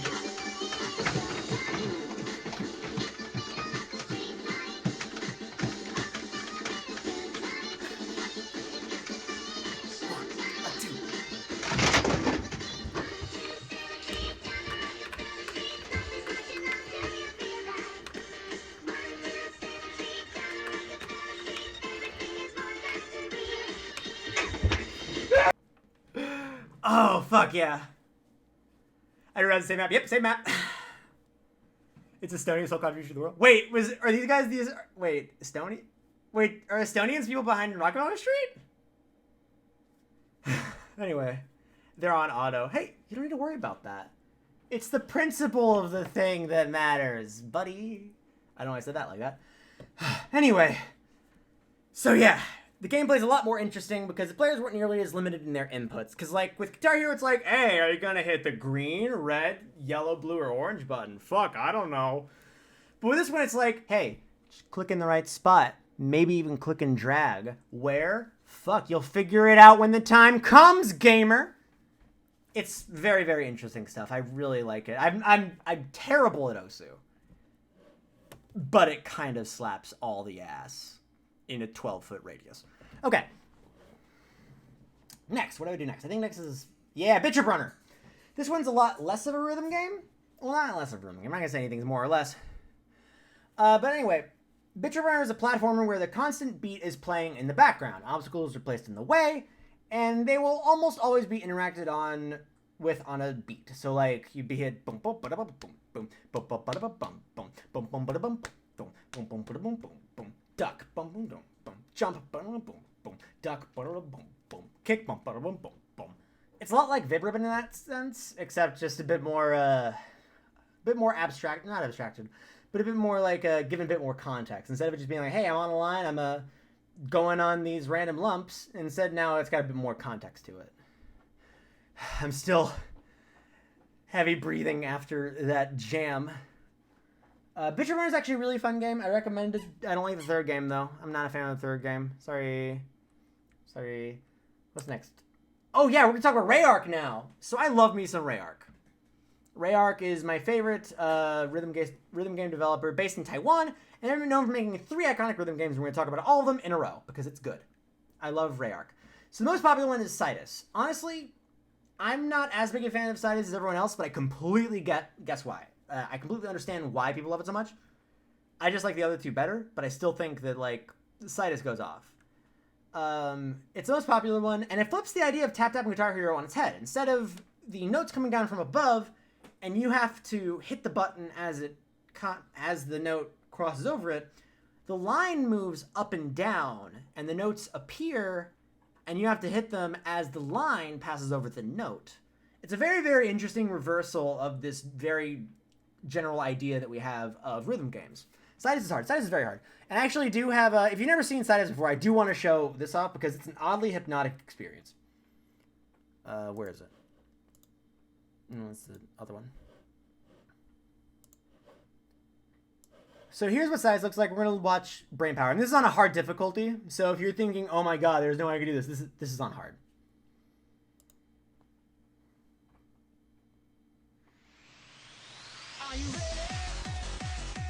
So as you can see, the line's moving up and down, and you're just gonna try to hit the notes as they go by. And honestly, like, I've played this a little bit, and it's really, like, again, a hypnotic kind of experience, because you're just moving your hands up and down with a line. You better touch Lenota. I forgot to mention Lenota! Oh no, I forgot to mention Lenota! I love Lenota, and I'm so upset that I forgot to mention it. But you can see how it's got, like, that interesting idea with it. I think that the line moving up and down gets you more involved in, like, in the music. Cha, cha, cha, cha. Brain power. Wait, do you play this on touchscreen? Yes, you do.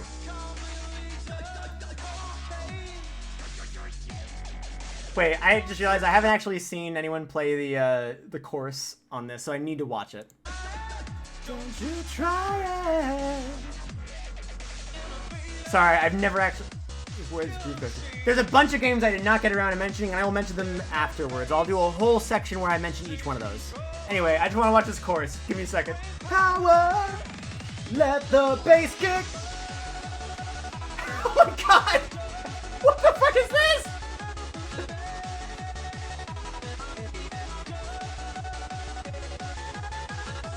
Jesus Christ! Look at all those misses!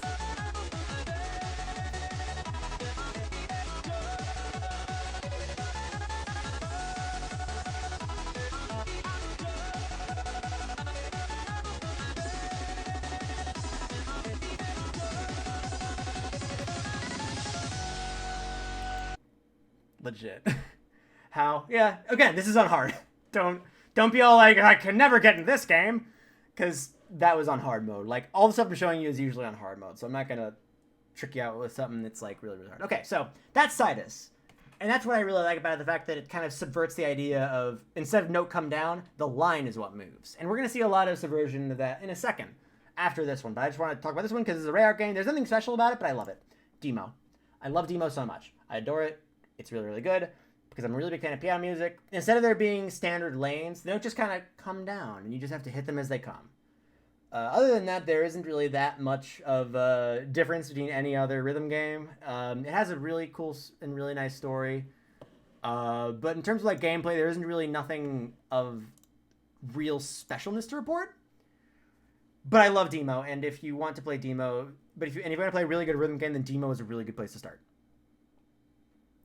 So yeah. Now that we've done that, let's talk about this next one. Voez.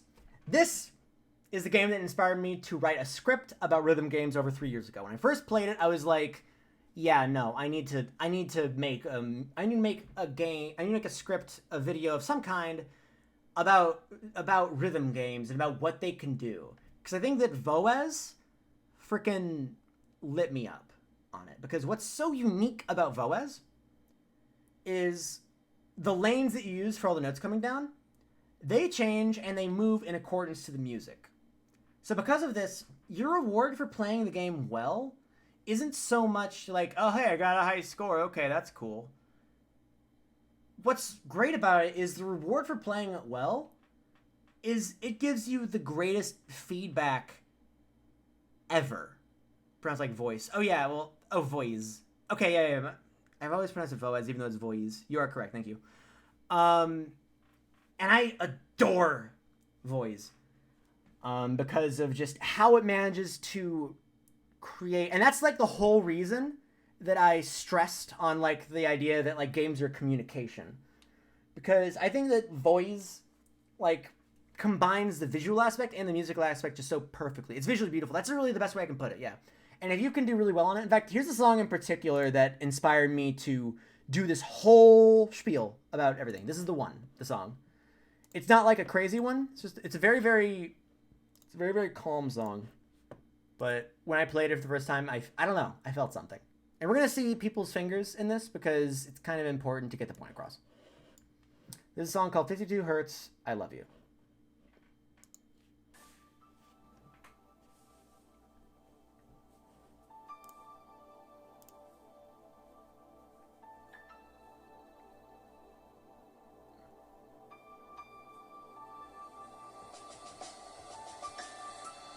So right there, I know I'm like stopping right here, but the thing is that blue note essentially it says, hey, swipe to the right. And when he does that,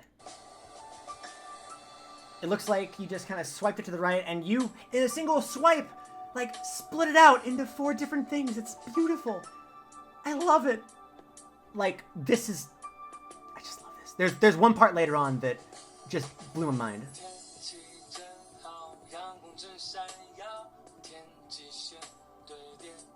I'm actually like legit maybe about to cry, not sure.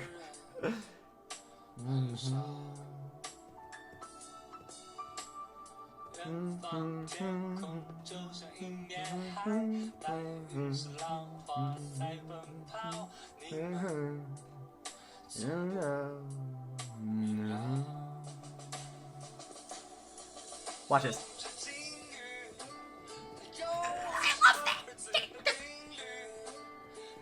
So cool. I love it. Just a little. Ooh. That's just so beautiful. I love that. I love that. It's so nice.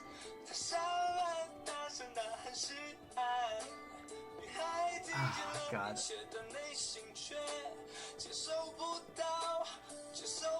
And like, it looks like you're dragging him outward when you're doing it correctly.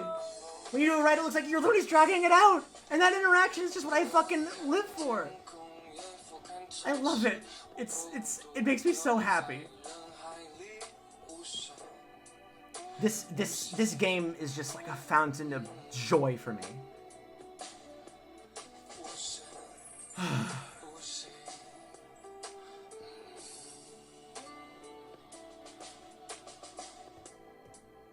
Now, as a quick aside, I've been seeing.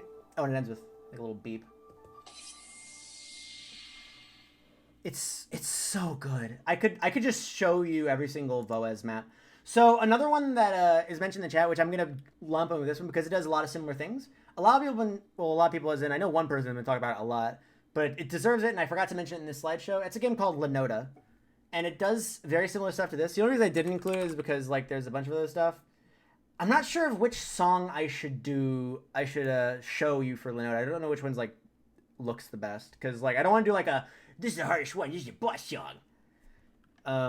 Like everyone's like, oh, here's the hardest song.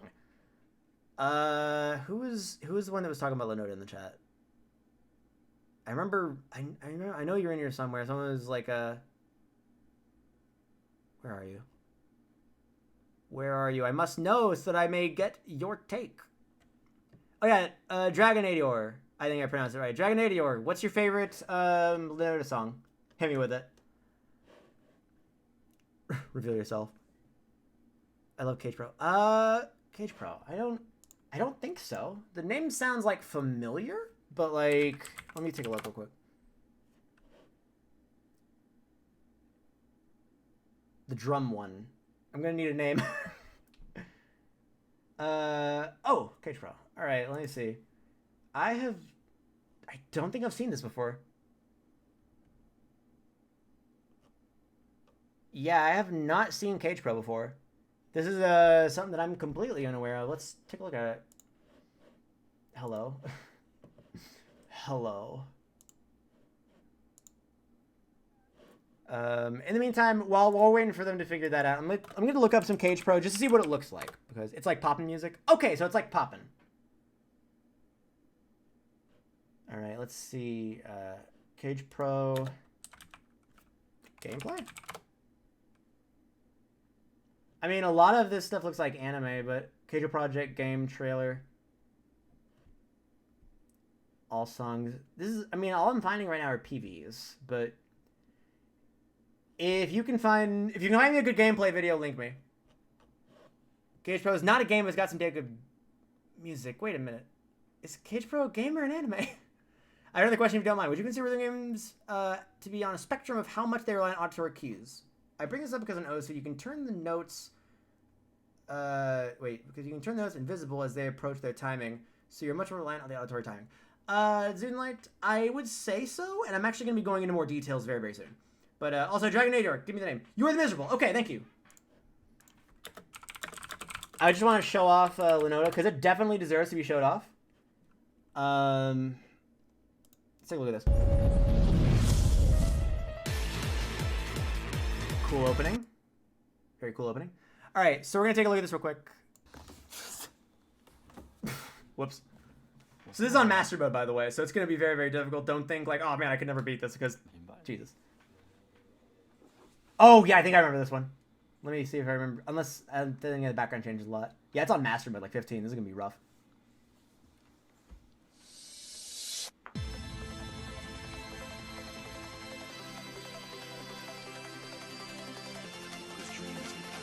It's lit as hell.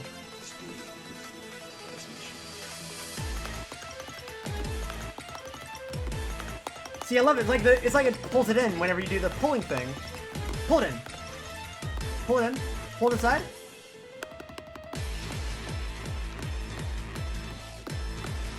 Yeah, nah, Lenota's fucking wild.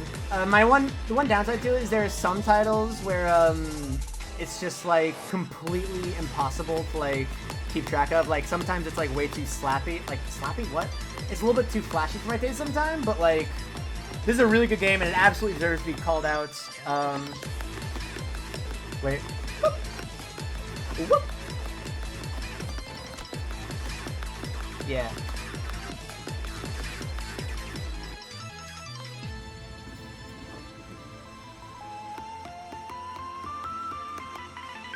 This looks lit. Yeah, no, Lenota is lit.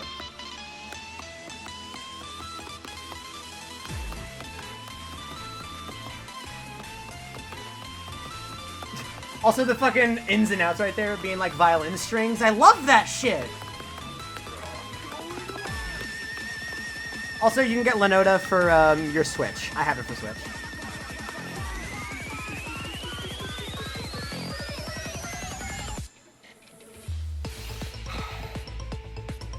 Oh shit, I forgot about this part.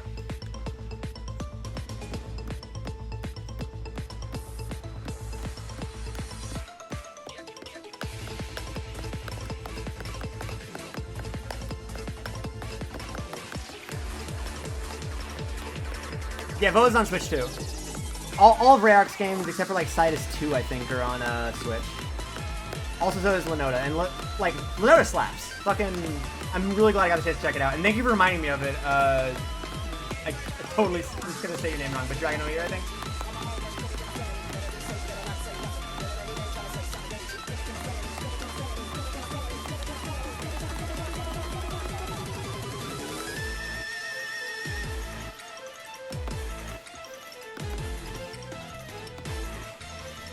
Turn.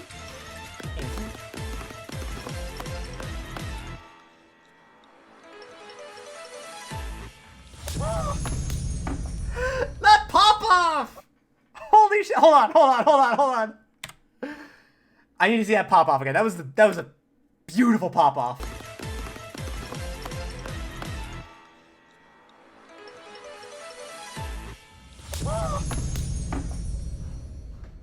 I'll see if I can hear him cheering.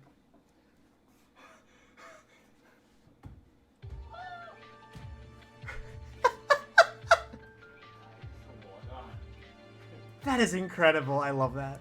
So yeah, right now the things I'm telling you right now are if you're looking for game recommendations, check out anything by Rayark and check out Lenota. Archaea is also pretty good. I think Lenota kind of beats out personally, even though I love me some Archaea. But yeah, no, that's Lenota. Also, thanks for the heads up on the idea of Cage Pro, and that there's a lot of really good music. Yeah, I know there's a lot of like really good Vocaloid shit. And I also don't have Groove Coaster on there, but I'll talk about that in a hot second. But yeah, no, Lenota fucking slaps ass. Okay. That's not the right thing. I don't know why I made that noise. So yeah, check out Voas, check out Lenota, check out Demo, check out a book at your local library, kids. Alright, play Bandori. Bandori, I think, is really fun. I haven't gotten the chance to play a lot of Bandori just because I'm not really into the visual novel type thing. And I'm usually a lot more of like gameplay kind of guy, and I don't know, maybe I haven't gotten the chance to play a lot of it, but either way. Cool question is, Twitch cool having the word tits in your stream title? That's a great question. And just in case, I'm going to change it. I'm going to change it to balls. No, that's probably not a good idea. Face. I've changed it just in case. Play a demo game of the con. I don't think it's out here called Crescendo. A stealth rhythm game? Okay, we're getting off track here, but I'm down for it, because, hold on. Yeah, Flute Salute. Bandori is fun. Yeah, I mean, again, I haven't gotten the chance to play like a lot of it. I think I got to play like only like one map, and I didn't remember it that much. So I guess it didn't leave too much of an impact on me. No offense to it, but let me see real quick. Let me see Crescendo gameplay. Cause like you have my attention with that. I might have to check it out later because I can't find it. But that sounds really freaking cool. Like stealth and rhythm. Speaking of stealth and rhythm, Rhythm Thief is another really good one with some ideas that I'm going to talk about in a minute. But I will talk about it in a hot second. Anyhow. You should play hardcore rhythm games in the background while answering questions. Well, see, the thing is that, like, I would totally play rhythm games on here, but I can't do a touchscreen thing that you all can see. Which is unfortunate. Figros credits later, please make a side note. Completely free game on the App Store. It kicks arse. Okay, I will definitely check that out. Oh, an itch.io to it. All right. Ooh, all right. Jump on beat, stay on beat. I'm taking a quick look at it. It looks pretty nice. I'll take a further look at it later. I want to get through this real quick. Figros is a game. All right. I will take a look at that after I'm done with the slideshow. Just because we are on a lot of stuff. I'm going to put that up real quick just so that I know it. Yeah, I've seen a lot of really crazy rhythm games throughout time, and there's a lot of really, really cool ones. Like Archaea is one that I've been playing a good bit of, although it's a lot more standard than a lot of these, like with not a lot of like big changing stuff. But why does Group Coaster deal and see so much money? Yeah. Anyway, so moving on. Geometry Dash. We were going to talk about this, weren't we? A lot of people know Geometry Dash and love it. Geometry Dash is a wild game where you are a square that has to jump to avoid spikes and hop on platforms. It's an absolutely ludicrous amount of visual effects for some levels, way more things to interact with than something else because I flipped the order of these later on, and different playstyles in the form of transformation. I'm personally not a big fan, but I have to give credit where it's due because Geometry Dash goes fucking nutty with a lot of its stuff. Like, Geometry Dash is all about the thing. Now, the reason I'm saying more things to interact with is because this was out of order.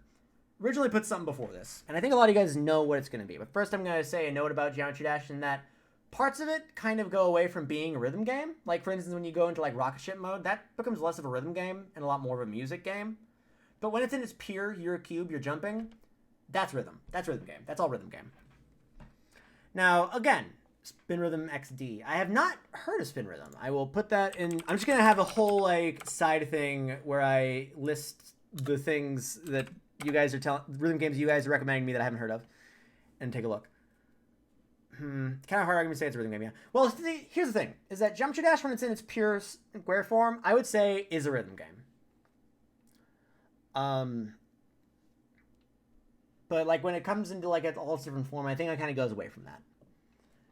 And the reason for that is because of what it's a predecessor. It's because of what it's a sequel of. G is not a rhythm game.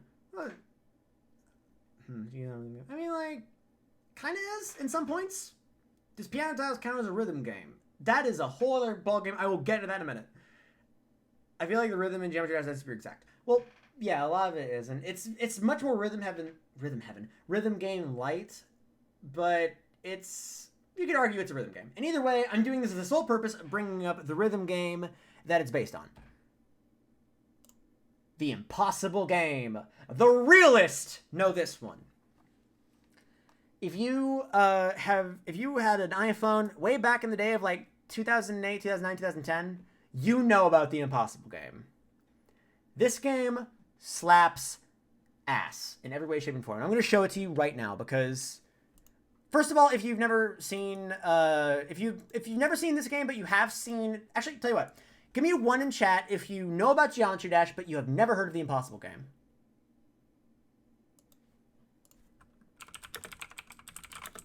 Let's see if I got any responses on that. Because I want to show you, oh wow, a lot of ones.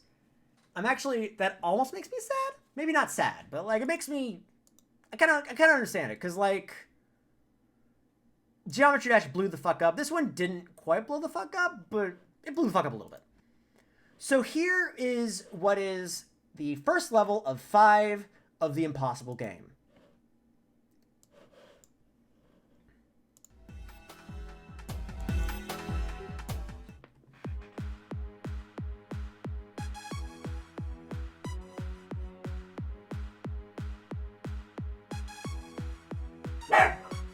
Hey, dog, you're messing it up. 1 second. Hey! Pardon, please. I have to pick up a puppy now. Ridiculous. Ridiculous, I have to pick up a puppy in the middle of the Impossible Game. Huh. You've scared away the burglars. I'm proud of you. Anyway, where were we? Oh yes, the Impossible Game. All 5 levels beat in PC Ver. I'm wrangling a puppy. Okay, puppy wrangled. Let's just restart.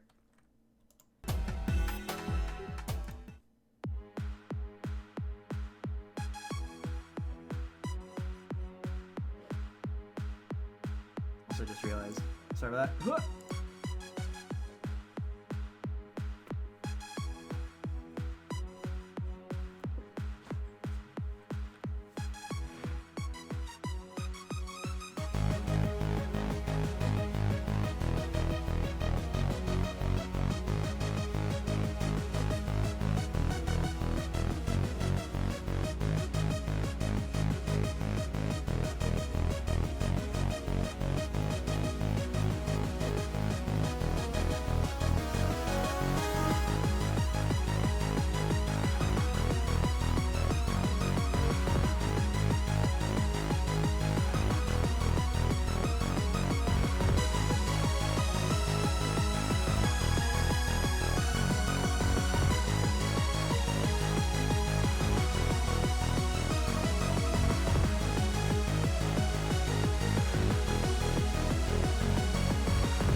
Now, I want to say that there's a lot of really good things in chat right now. For instance, Triple Spike PogChamp. Yeah, it's like that.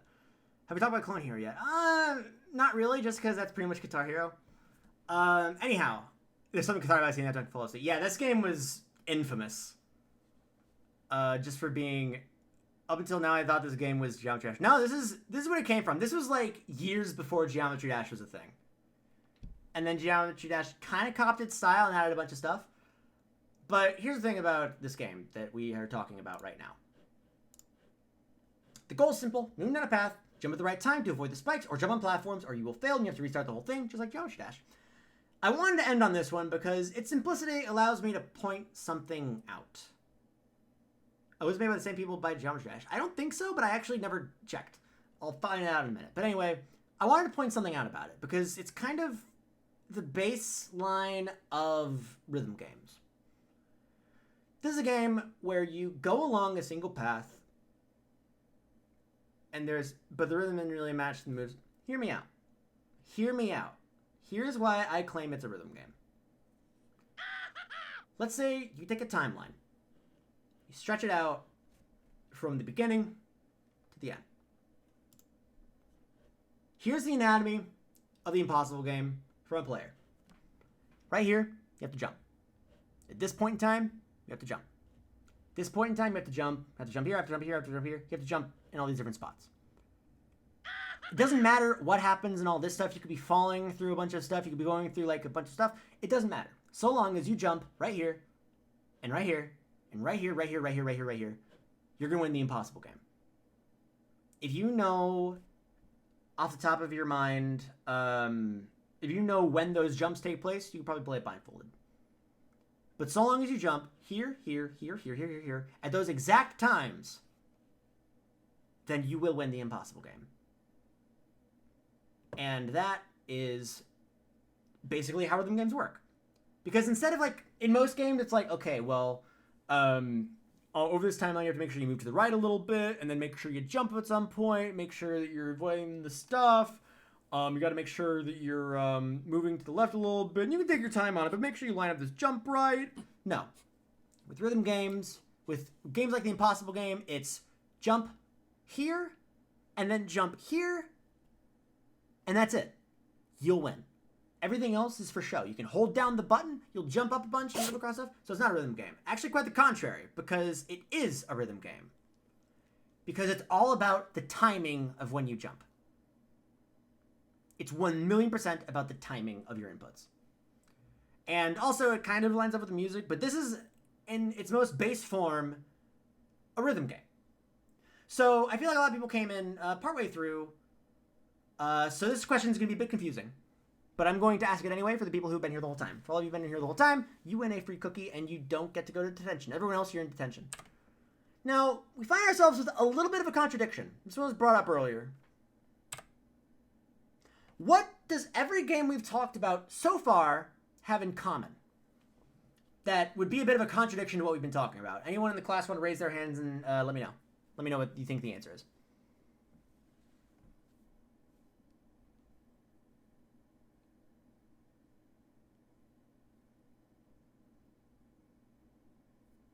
Can I as pup treat instead? You're not a dog, so.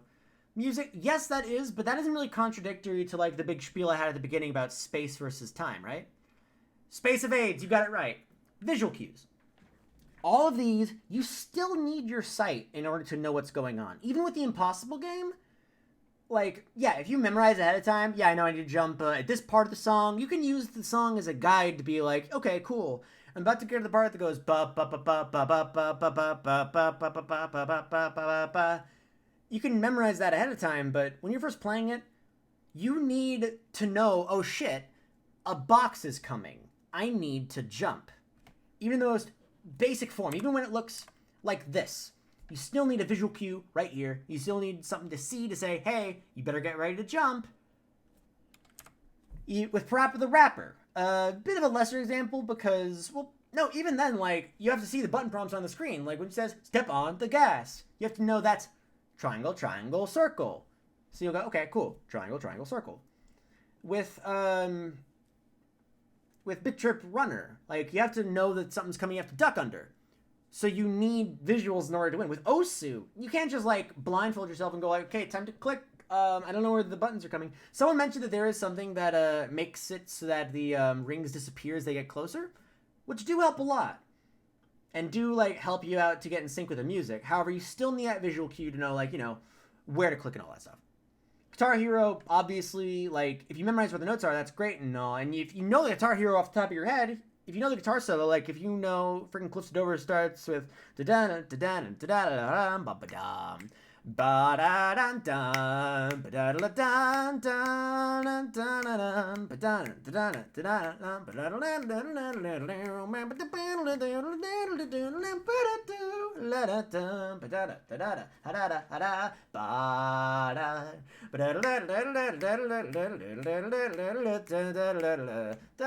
sorry, I was really getting into Cliffs Dover there. Also, don't a lot of Osu players have their targets turned off, though. I actually do not know enough about Osu to confirm or deny that. However, if that is the case, then that is badass. I will have to definitely check. I'll definitely look into that. But I'm not going to, like... Either way, I'm not... This isn't a condemnation against any of these games. Is that what Cliffs Dover sounds like? Yeah, that's what it sounds like. This is not a condemnation against any of these games. Like I was talking about earlier, I love all these games. And you can memorize the maps. All that stuff. But either way, if you're playing it for the first time... That's the contradiction, is that you still have to rely on the communication of space. You still have to see what's going on here. The cue that you get to tell you, hey, do this, is a visual cue. But it seems sort of weird how the communication of time and music is so unnecessary in all these other games. Like, you're playing Mario, you can play it muted, and you'll be doing just fine. So there's no reliance on it at all. But, like... With these games, you still need to see, especially in rhythm games. Like, what the heck? Also, what the heck? Waltz, you don't need to bark. Oh my god. You're interrupting my cool climax. You're building something! Stop. Hello. Is that Mom? Is that Amanda at the door? Well, you better bark at her to make sure she goes away. Can't believe that Amanda, the cutest girl ever... just tried to attack us. But anyway. Also, I haven't actually seen Space Channel 5 before, despite the fact I really need to. But yeah, anyway. I'm calling it Space Channel 5. Ah, fuck, you know what? You're right. I'm actually going to take a look at Space Channel 5 just to make sure I don't look like a total tool right now. Because I've never seen gameplay of Space Channel 5. Let's see. Space Channel 5 gameplay. Let's see. Let's see what Space Channel 5 looks like. Because you guys are really... busting it makes me feel good. Let's see. Here they come.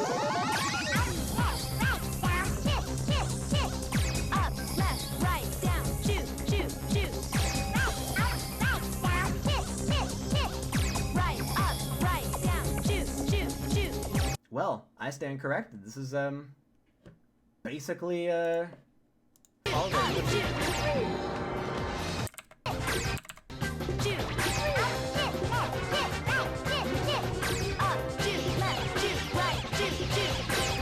Cool. That actually works. Epic. That actually does fit with our description.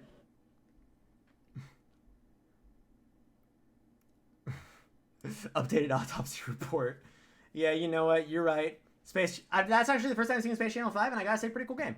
It's very much like a... I've never heard this game, and I'm so already. Yeah, no. I'm kind of got wrecked. Damn it. You know what? Fuck it. I'm continuing. Let's pretend... You know what? Even then, we can say that, like... Yeah, Space Channel 5 does exist, and that's not what we're building towards. Let me build to this, dang it. How long is this room going on? About 2 hours. Anyway. So it seems sort of weird how we need the communication of space to play rhythm games, right? Oh, well. It looks like the necessity of sight is something that we're stuck with forever. Or at least... I suppose.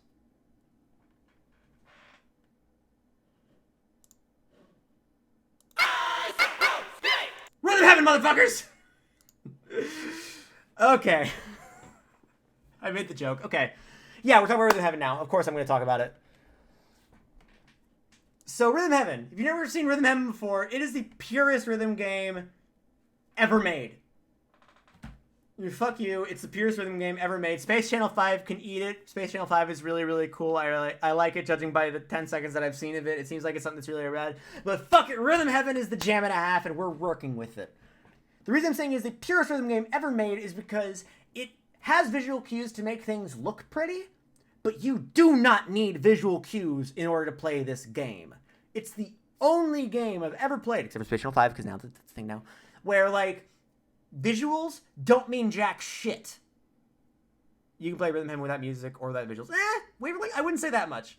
I mean, you can play without music, but it's very, very, very, very difficult to play without music, especially because a lot of the visual cues get obscured in some levels. Like with Monkey Watch, there's a big balloon that goes by and blocks everything. In fact, like, that's the whole point of the game. The whole idea of Rhythm Heaven, like, that they teach you in the beginning, is they set a bunch of stuff that specifically obscures the visual cues so you can't see them. It's a way of teaching you, hey, you've been playing all these games where you need visual cues in order to win. Well, guess what? This is not a game of visual cues. This isn't a game where you need visual cues. In the first, like, 2 things of the game, you do not need any visual cues. And there's, like, shit that automatically obscures it, so that you don't even need to think about visual cues. Fuck visual cues. We're playing Rhythm Heaven, gamers. I play Rhythm Heaven Mega Mix without visuals, and I'm gonna play Monkey Watch without music now. Fuck yeah, you don't even need it! Because, for those of you who haven't played Rhythm Heaven, play it. But, do not your eyes. I managed to beat the entire thing blindfolded. Okay, I'm gonna mention this. There's a stream archive where you can beat, where I beat this whole game completely blindfolded. You don't need to learn the visual cues before you can discard them. Yeah, that's true. You don't. I mean, I'd argue that, like, Screwbot Factory is going to be really, really rough, but, like, still, you don't need the visual cues for it. You do not need your eyes. I beat the whole thing blindfolded. There's a stream archive of it you can find on Chungo's Stream Shack. You can find it. It was freaking rad, and I kind of want to, and once I set up Seacha 3DS, I'm going to be doing the same thing for Megamix. But the thing is, I can't get an audio sync to work. It's going to be awesome, though. Anyway. Be the whole thing blindfolded. And I might be thinking, wow, cool, you've played a bunch of Rhythm Heaven before, so, like, Rhythm Heaven Fever, you already have all the cues memorized. Yeah, for some songs, I'll admit, yes. But there are some songs on there that I had never, ever played before. Remix 8, Remix 9. Well, Remix 9, I kind of listened to the cues from when I did it. But, like, Pac-Man Pass 2, Karate Man 2. Yeah, those took me a few tries. That's because they're fucking tough. I did it entirely blindfolded. You don't need visual cues for this. And that's what's so great about it, is that it's complete departure from this whole idea of visual cues that we've based video games on for so long. And there's none of it. It's only audio cues, because at the very beginning, I didn't actually explain to people who haven't seen this, like, every minigame starts with its own tutorial on what its callouts are, and it's all call and response to a specific beat. The way I explain it to people is, here's what I like to do. I like to say, the way you learn it, and the way you remember it, well, not only do, okay, let me rephrase it. So, what's beautiful about it is that you learn the callouts where it says, when I say Hillshire, you say farm, Hillshire, and then you press A to say farm. It teaches that at the beginning of the game. And then because of that, not only are you more entrenched with the music of the game, but those callouts mean so much more to you because you remember them more clearly. And if you want proof that, like, these things get in your head and you know about call and response, all I can say to that is Phenomena. And you might have just thought, do, do, do, do, do. Phenomena, do, do, do, do. Phenomena, do, do, do, do, do, do, do, do, do, do, do, do, do. It sticks with you. And you know, like, just from that one song alone, you know that Phenomena, and then an 8th beat later, you start with a do do do do do.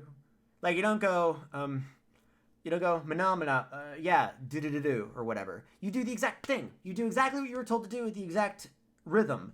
The best example of it, and I'm gonna give you guys a quick tutorial who haven't. I'm sure a lot of you guys know Rhythm Heaven because you follow me, and that's what we do.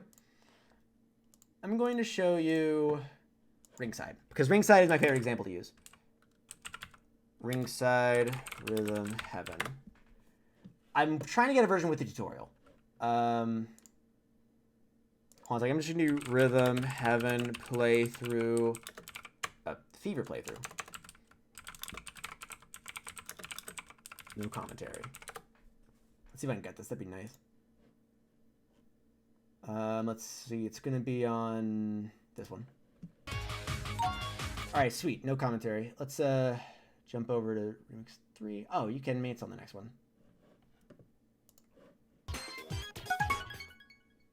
All right, so here's what it does at the beginning of the game. And I'm sure a lot of people know this, but just hear me out. I want to teach the world to sing in perfect harmony. I'd like to buy a world of Coke company that's long here. The world sings today. Oh, and a bunch of people giving a bunch of other call and response things like Red Robin and da-da-da-da. Or even more so, da-da-da-da-da-da. Okay. And that's you figure out the cues of music and by extension the game. Exactly. It's what's so great about it. So let's take a look at the tutorial on Ringside. Because this gives you 3 different cues to work with.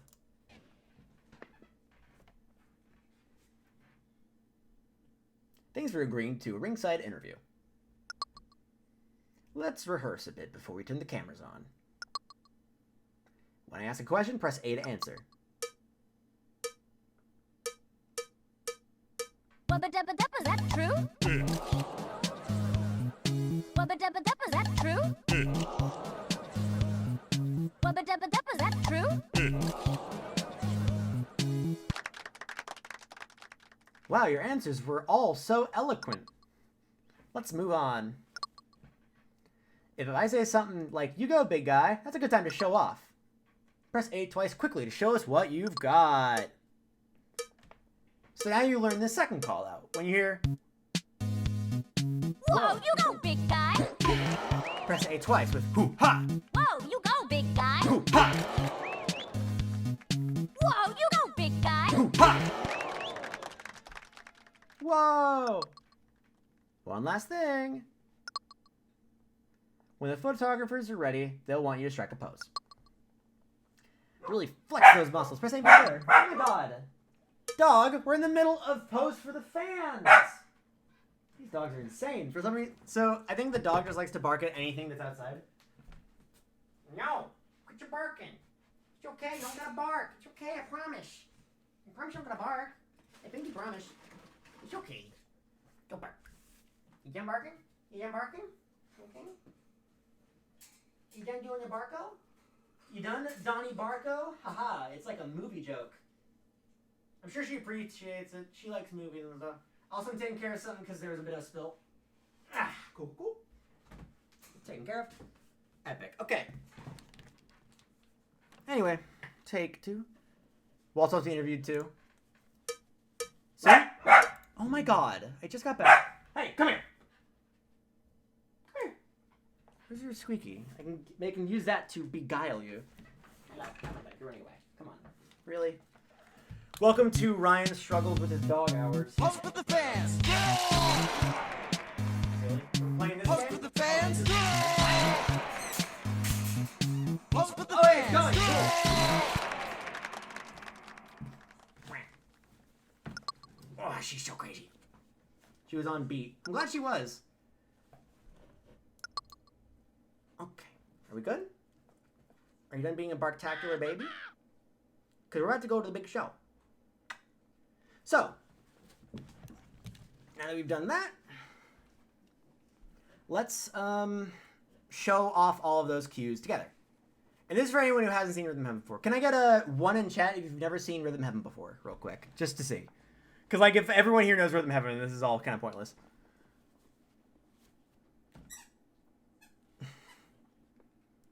Oh, wow. All right, we got a few 1s. Okay. Wow. All right, cool. Thank you for the 1 in chat. All right, so here's what it looks like when you have all those cues together. It turns into this.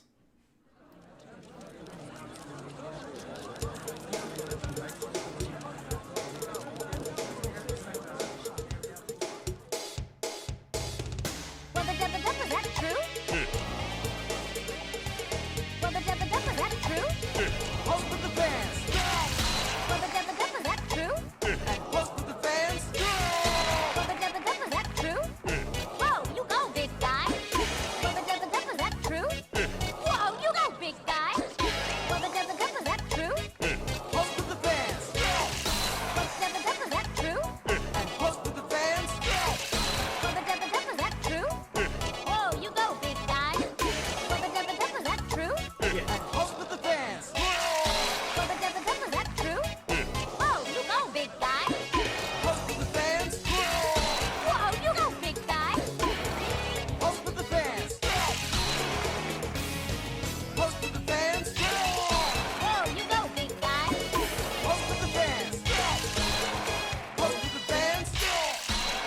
do weird timings too. Rubba dubba dubba, that true? Yeah. Rubba dubba dubba, that true? Yeah. Rubba dubba dubba, that true? Oh, you go, big guy. Rubba dubba dubba, that true? Rubba dubba dubba, that true? Whoa, you go, big guy. Host with the fans. Host with the fans. Host with the fans. Host with the fans. So Azure Orchard is asking, what system is this on? This is on the Nintendo Wii. This is called Rhythm Heaven Fever. And after this is after the stream's over, I'm gonna play a bit of it because I want to show off. I want to prove my point. Anyway, so let me just see something real quick. The music slaps. The music absolutely slaps. And also I have a bunch of mashups of it on my channel if you want to check it out. Anyway, so that's that. Let me finish up because we're almost done with this slideshow, and then I'm actually gonna play some of it probably. So as you can see, each one tells you, hey, here's what's gonna happen. So react that way. And because of that, you can just play it blindfolded once you figure it out. It's Mana the game. I already did that joke. So in conclusion, rhythm games are really cool. They utilize a completely different form of communication in order to immerse you in a whole new way. Rhythm Heaven is good and you should play it. Depending on how I'm feeling, I might play it right now. That's all I got for this slideshow piece. And that's it for the slideshow. Now, I'm going to play some Rhythm Heaven Fever because this has got me in the mood of playing Rhythm Heaven Fever. Specifically, I'm going to try to... I'm actually... You know what? At the very least, I might do some stuff. I was going to like do a thing where I just kept on going with this and I kept on playing. And basically oh god, I'm kind of phasing out a little bit. Essentially, I was going to do like a stream where I was just going to like try to get all the superbs and I was going to try to get all the perfects in Rhythm Heaven Fever. However, then Marvel was like, hey, stream with me. And that kind of took out some of the energy. But I can still do a few good stuff. In fact, I'm going to show you guys. I like to play this game now. Please, immediately. I mean, at the very least, you can get it on Dolphin. And that's how I'm playing it because I'm an illegal boy. Let me just pull it up real quick. Dolphin. We can look at some stupid hard Japanese games. Yeah, maybe. I'm probably not going to go on for too much longer, but I am going to play the schnips out of some Rhythm Heaven Fever. Because that's what I'm vibing with. Okay, let's get game cap on. Dolphin. There we go.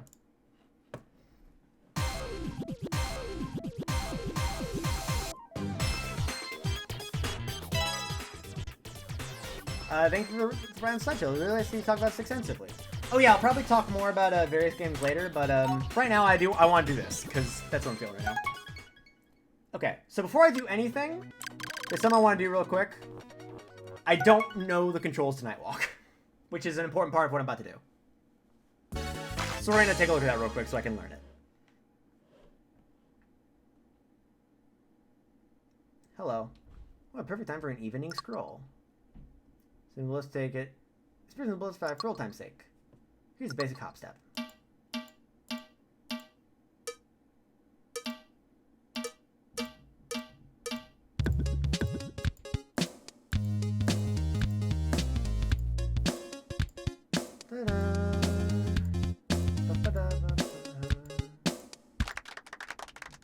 Like that. So half decades is Magmix. Yeah, I know. I want a new Rhythm Heaven game. All right, now I just remember how to do the high jump. Is it A and B to roll and then release to do a big jump? Okay.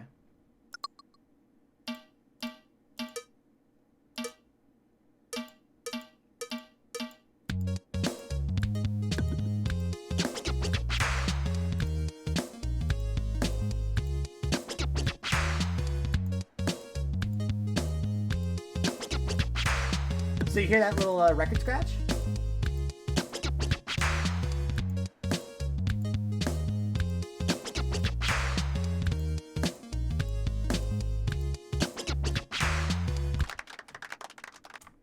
That's not the right button.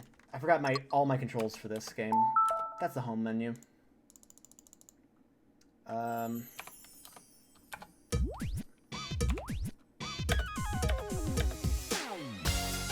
Guess I'll play it. Wait. No, that's the button part. Yeah. Q? W? Oh, it's E. Cool. Okay, it's E and Q. Got it. So that's all fun and good. But oh, hold on a second. Let me change my stream info real quick so I can say I'm playing Rhythm Heaven Fever. So real quick, let me tell you guys something. Now my favorite song in all of video games is in this game. And that song is Remix 10. Remix 10 is a cool game because this game contains 1, 2, 3, 4, 5, 6, 7, 8, 9, 10, 11, 12, 13, 14, 15, 16, 17, 18, 19, 20, 21, 22. Wait, is that kind of... 1, 2, 3, 4, 5, 6, 7, 8, 9, 10, 11, 12, 13, 14, 15, 16, 17, 19, 20, 21, 22, 23, 24, 26, 27, 28, 28. Plus 2 others. There are 30 minigames we need to learn. This is a medley of all of them. I'm gonna do a blind. Wait, I can still see past that. Well, it's like, what are you doing, Ryan? Not game.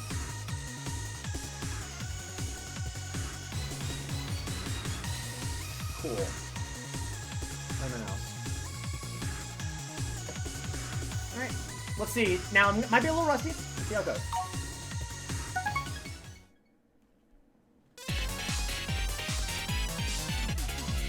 We love gamers. Let's see. Remember, first one doesn't count. One, two,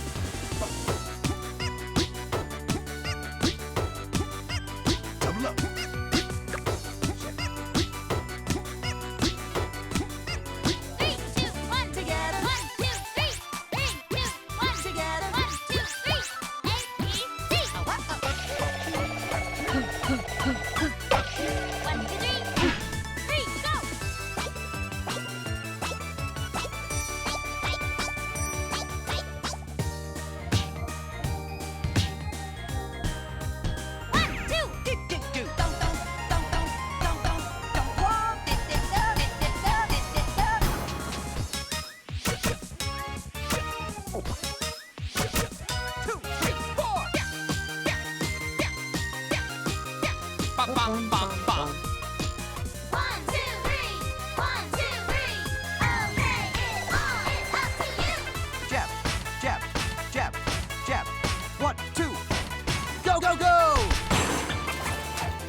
I love Mugwatch.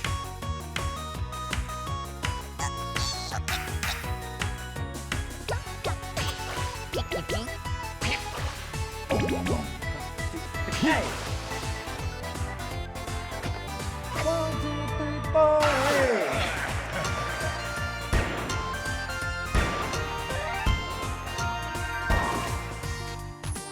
Into you.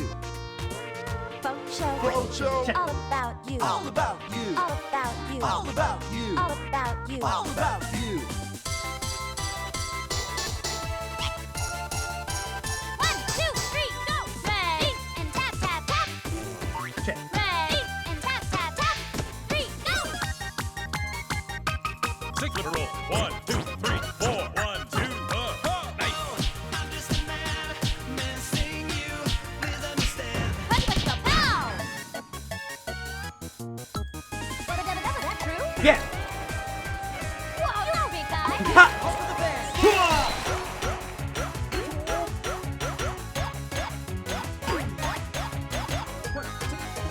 Soon we will see we're living the dreams of our generation.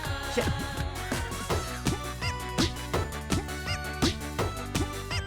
Double up.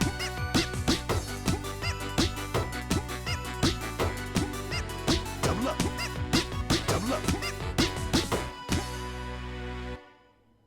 Double up. Ah, damn it, I keep on missing the last one. Oh well. I think we did good. Wait, hold on. Double up. Fuck, how Keep on missing the last one for real. I might have actually failed that. That'd be ridiculous. I'll take it, I guess. Yeah, I'll take an okay. That was fucking...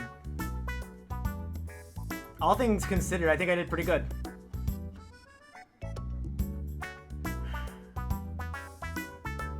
Anyway, that's what's really good about Rhythm Heaven Fever, is that you don't need to fucking know shit.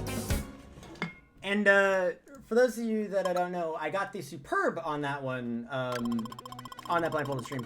Honest to God, I feel like I could probably get it perfect if I kept on trying it. Well, do you think what I'm thinking? Chat, are you thinking what I'm thinking? Do I try for the perfect while blindfolded?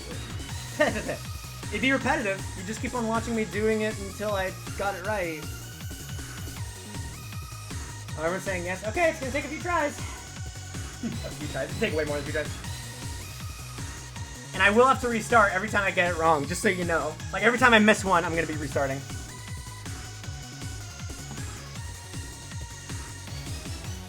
I think we're ready to get Rhythm Heaven ROM to play. You can find him online pretty easy. Good. Oh, I can't see through this hoodie. What's that? This is a hoodie. Oh, special interest time. It'd be like that. Don't worry about it. Alright, let's see if... Alright, this is gonna be the one. I'm gonna get it perfect. Perfect time!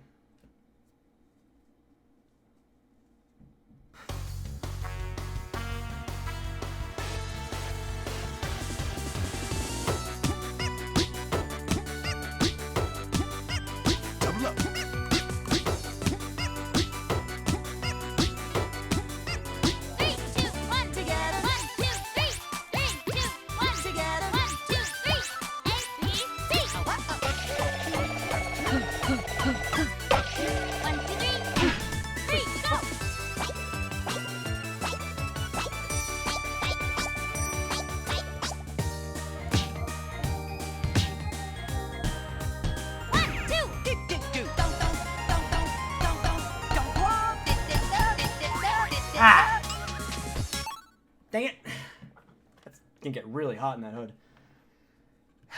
Also, this little baby's gonna keep on whining because she wants to play, which I get. I want to play too, but I can't do it right now. I'm in the middle of trying to do a very, very big achievement. I'm telling you, we're gonna see a lot of this if we keep on doing this. I'll give it a shot. I'll give it a few tries, see if I can justify this. Also, I'm gonna try to keep the mouse on the table, because I think that if I give myself a lot of space, comfortable arm. Confucius once said, fuck it up. Turn off the monitor? That's actually kind of a good idea. But then there's no, like, then you guys don't know if I'm doing it or not. I could be lying to you. Quiet's Little Bucket. Oh, thank you very much for the sub, Quiet's Little Bucket. Or just turn around. Oh, shit. I didn't think about that. Okay.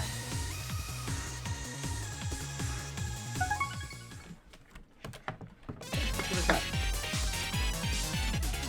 Well.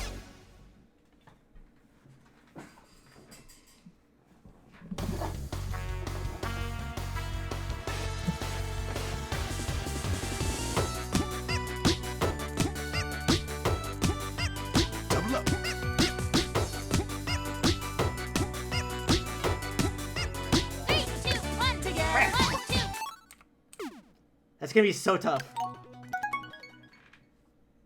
Light wouldn't be any great. That's true, but we're doing it like this now. So I like it. Problem is I can't click out of the screen, so.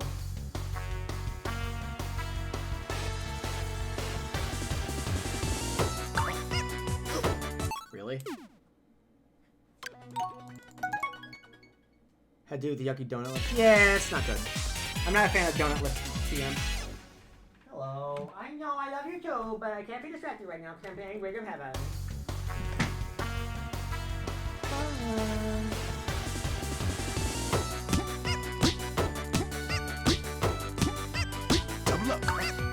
Nah, this puppy is too distracting. I'll tell you what. Should be 3 MC Adoris. Finally, someone understands. Ah, this dog is looking at me. Where's it? Come there, go get it. You just went to the other side of the thing. It's not gonna solve things. Okay, let's see if I can do this. hell was that? Okay, I'm... Just calm.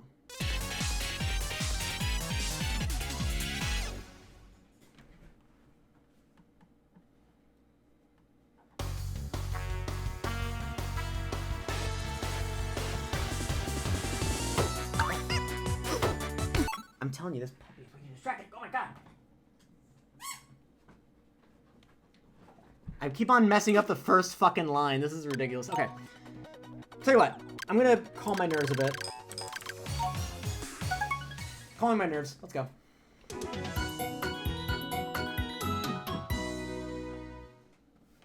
I can just do this with my eyes shut. Let's go.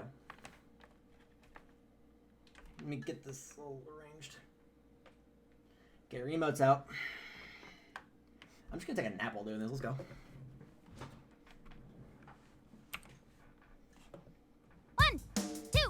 One, two, 3, 4.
That was nice.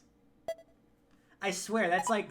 People are like, oh my god, Monkey Watch, that's the hardest minigame ever made. Nah. That's the chill shit. When I need to, like, frickin' take a deep breath and just have a good time, play some Monkey Watch. That'll do it. I think something's wrong with me if that's considered, like, therapy, and everyone else is like, oh my god, what? Alright, let's see if Remix 10 does a little better. Okay. Let's see if this do. Come on. Relaxed. Barista wants your anchor. No offense to Barista.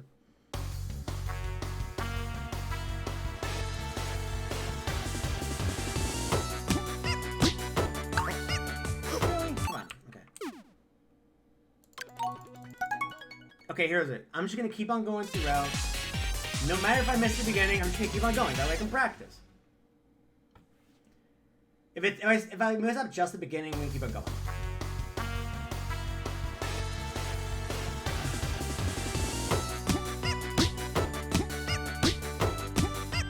Double up. 3,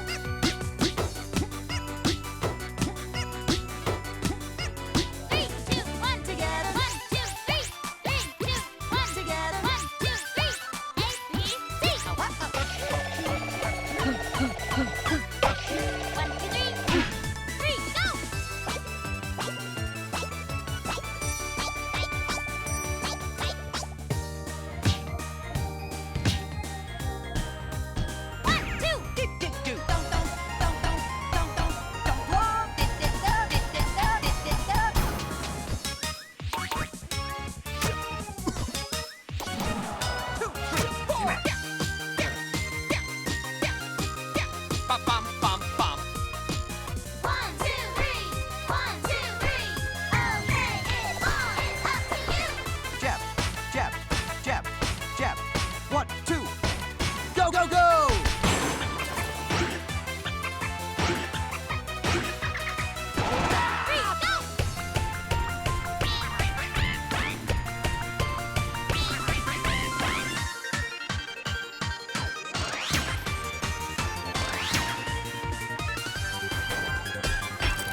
Whatever. Keep going.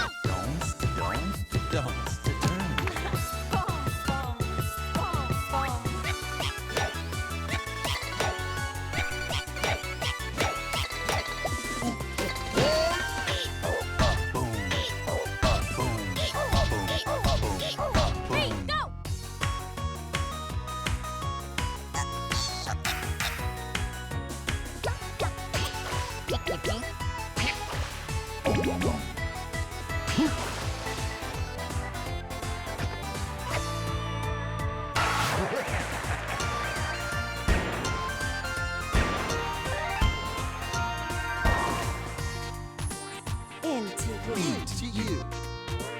Fucc show. All about you. All about you. All about you. All about you. All about you. All about you. Yeah. Whatever. Keep going. 1, 2, 3, go! Ready? And tap, tap, tap. Ready? Yeah, I'm off my groove. I'm off my groove. Oh, you threw off my groove. Someone said, imagine teaching rhythm heaven in music class. I actually saw a teacher took a look at the first few rhythm games of this, and was like, yeah, here's what it means in terms of like fucking, like musical language. It's really awesome. I love it. Okay. Fuck it, let's try again. Who's gonna stop us? I'm not gonna stop us. Sean goes groove back to the squeakle. Alright.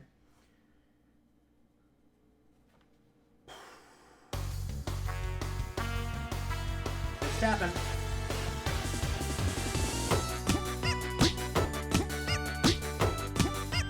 Double up.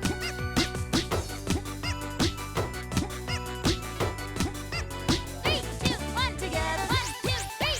3, 2, 1 together. 1, 2, 3. A, B, C. 1, 2, 3. 3, go!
Into you.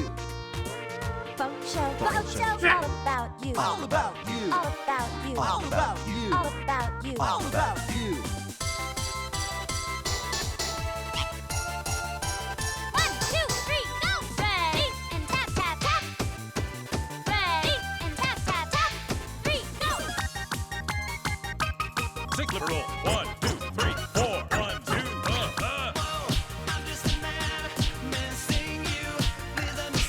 Let's go, pow! That true? Try style. Whoa, you go, big guy. Over the fence.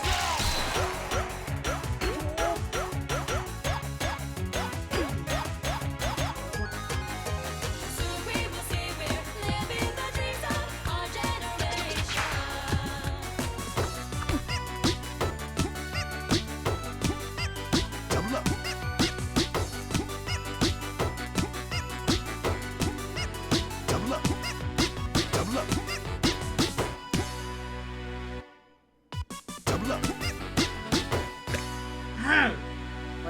Why am I so late on those? Okay, I'm not gonna be late on this one. Not gonna late on this one. Double up. Yes! You know what? Yeah. Whatever.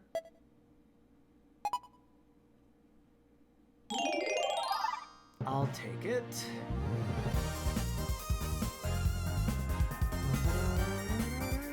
Because I got the superb. Take those.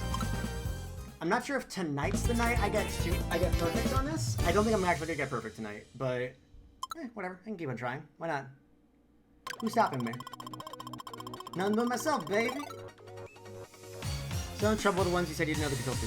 Honestly, like I just need to work with the tempo on that a bit better. If I keep on playing Race 10, I'll get it figured out. Let's see how this one does. If I do even better on this one, then I'll work on it. Is there another game to talk about though?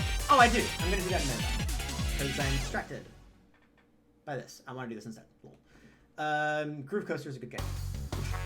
I'm all over the place. Let's go. Huh.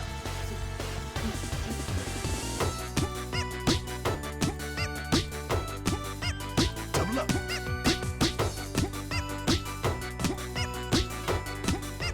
Three, two, one, together. 1, 2, 3. Actually, yeah, I actually, weird stopping point all of a sudden, but I think I'm gonna call it.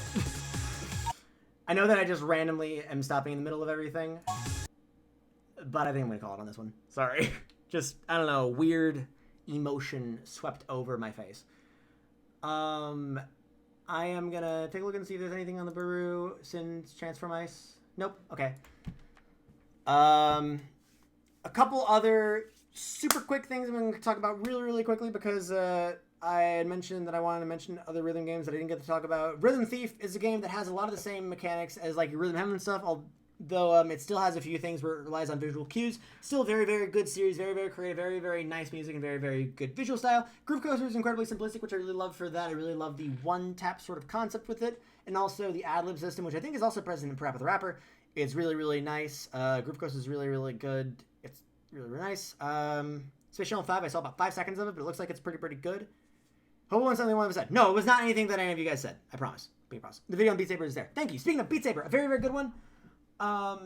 Which essentially uses the power of VR to make a standard rhythm game, but the fact that it's in VR is incredibly amazing, and its use of 3D space in that is incredible because it's something that can't really be done as easily. Well, it could have been done on touchscreen, but like, with that, it's good. Anyway, with that being said, let's see if we can find someone to raid.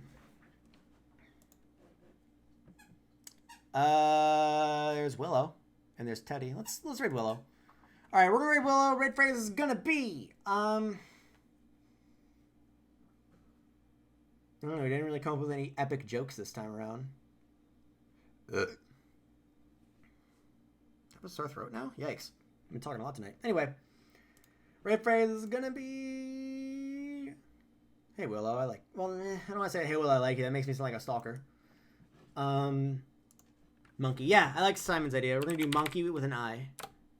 Monkey with an eye. Thank you all very much for joining. This helped me a lot for the Push Towards partner. And we'll see you guys probably on Friday. I might do something earlier on because I am on furlough this week, so I have a lot of free time, but we'll see. Either way, I'll see you on Friday because that's going to be Iggy Lock. See you guys then, gamers!